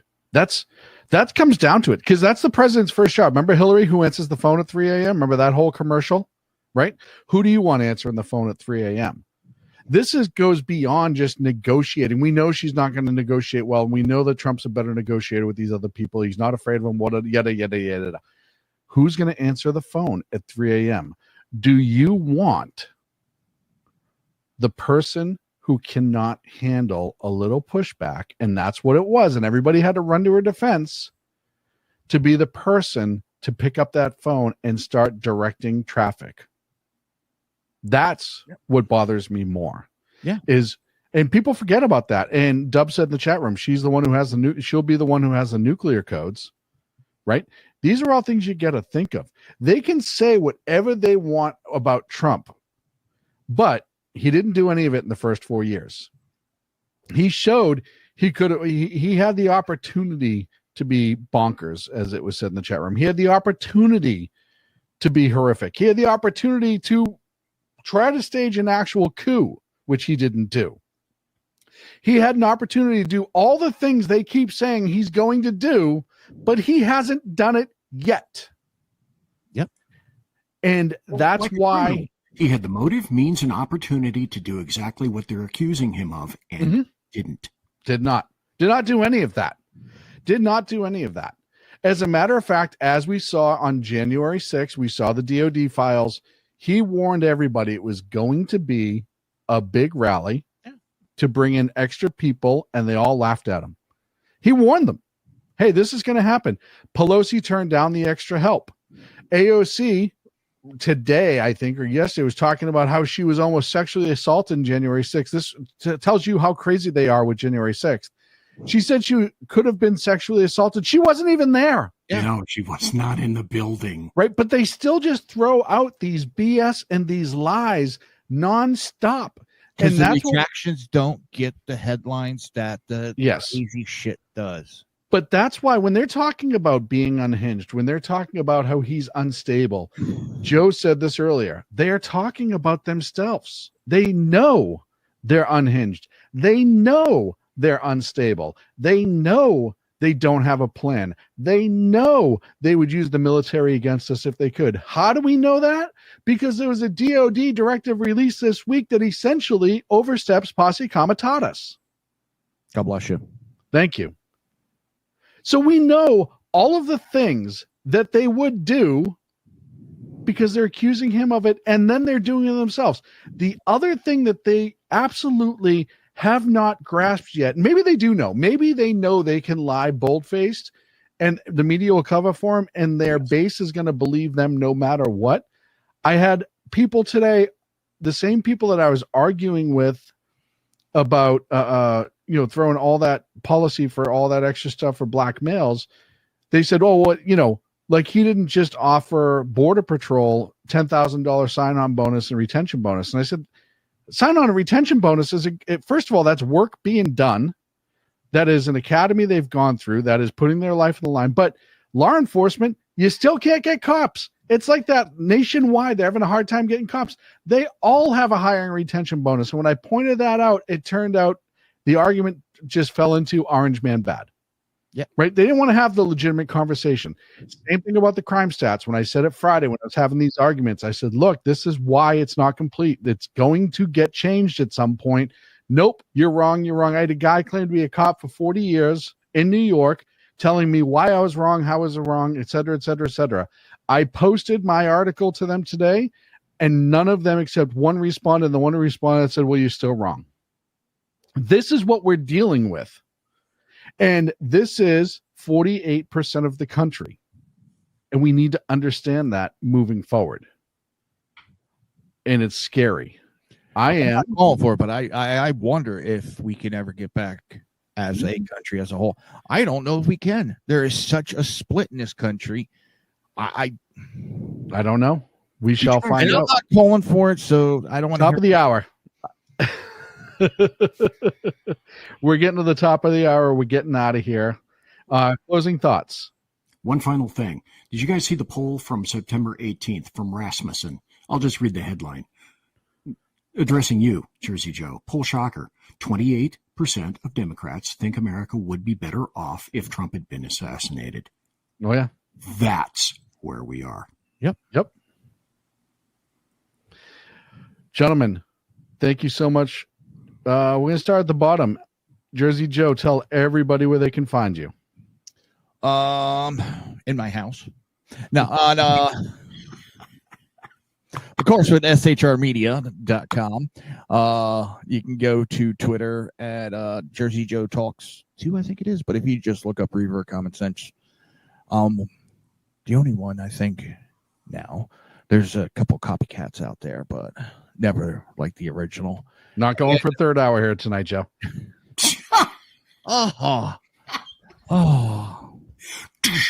Supposed to be an. Well, number one, thanks for inviting me. Number two, my show tomorrow, Thursday night, is going to have Ralph J. Chittims Sr. and Lonnie Poindexter on, both who happen to be Black Americans, because naming someone's race is really important to leftists. But we're going to discuss why it is that, for example, American Black males are leaving and some Black females, and I have video to prove these points, are leaving the Democrats. Why? Why are they doing that? On BZ's Berserk Bobcat Saloon radio show, live and direct on the SHR Media Network, shrmedia.com, at BZ's Saloon on Twitter, and also on rumble.com, Berserk Bobcat Saloon. It is at 8 p.m. Pacific, 10 p.m. Central, 11 p.m. Eastern, where the drinks are free, but the speech is free too. Wait a minute, you told me that backwards, anyway, you know where to go. BZ's Berserk Bobcat Saloon radio show. How come you're not laughing at me right now? Something odd is going on. Are you there? What happened to the real Shaun? No, what happened to Shaun? I was sitting there trying to process the fact that you screwed up your own intro that you've been saying now for 12 years or something like that? 17,523 years. How come you weren't laughing? That's unlike you. Put Shaun back on the camera. I want the real Shaun right now. This is just mind-boggling to me. BZ, sir, I appreciate you being here. Thank you so much. Thanks for inviting me, sir. My pleasure. And for me, you can find me on Twitter, the number 2 Against Tyranny, or Sackhead Shaun. You can just look me up and you'll find my bald head in my new photo. Also, you can find us shrmedia.com. I put articles up on the daily there at shrmedia.com that we do write in-house. If you or someone you know wants to contribute to SHR Media, you can email me, Shaun, SHAUN, at shrmedia.com. We are looking for quality broadcasters and writers. So if there's anybody you know, or if maybe it's you, go ahead and shoot me an email. We'd love to talk to you and see if it's something that maybe we can work out. I will be back Friday at noon right here on X, Rumble, YouTube, Twitch. There's something I'm missing. Facebook. And, of course, right here on shrmedia.com. Thank you so much for joining us this evening. This was an SHR Media Reacts. We were talking about Kamala Harris and her interview with Bret Baier. We will see you soon. Thank you. Conservative media done right. Conservative media done right.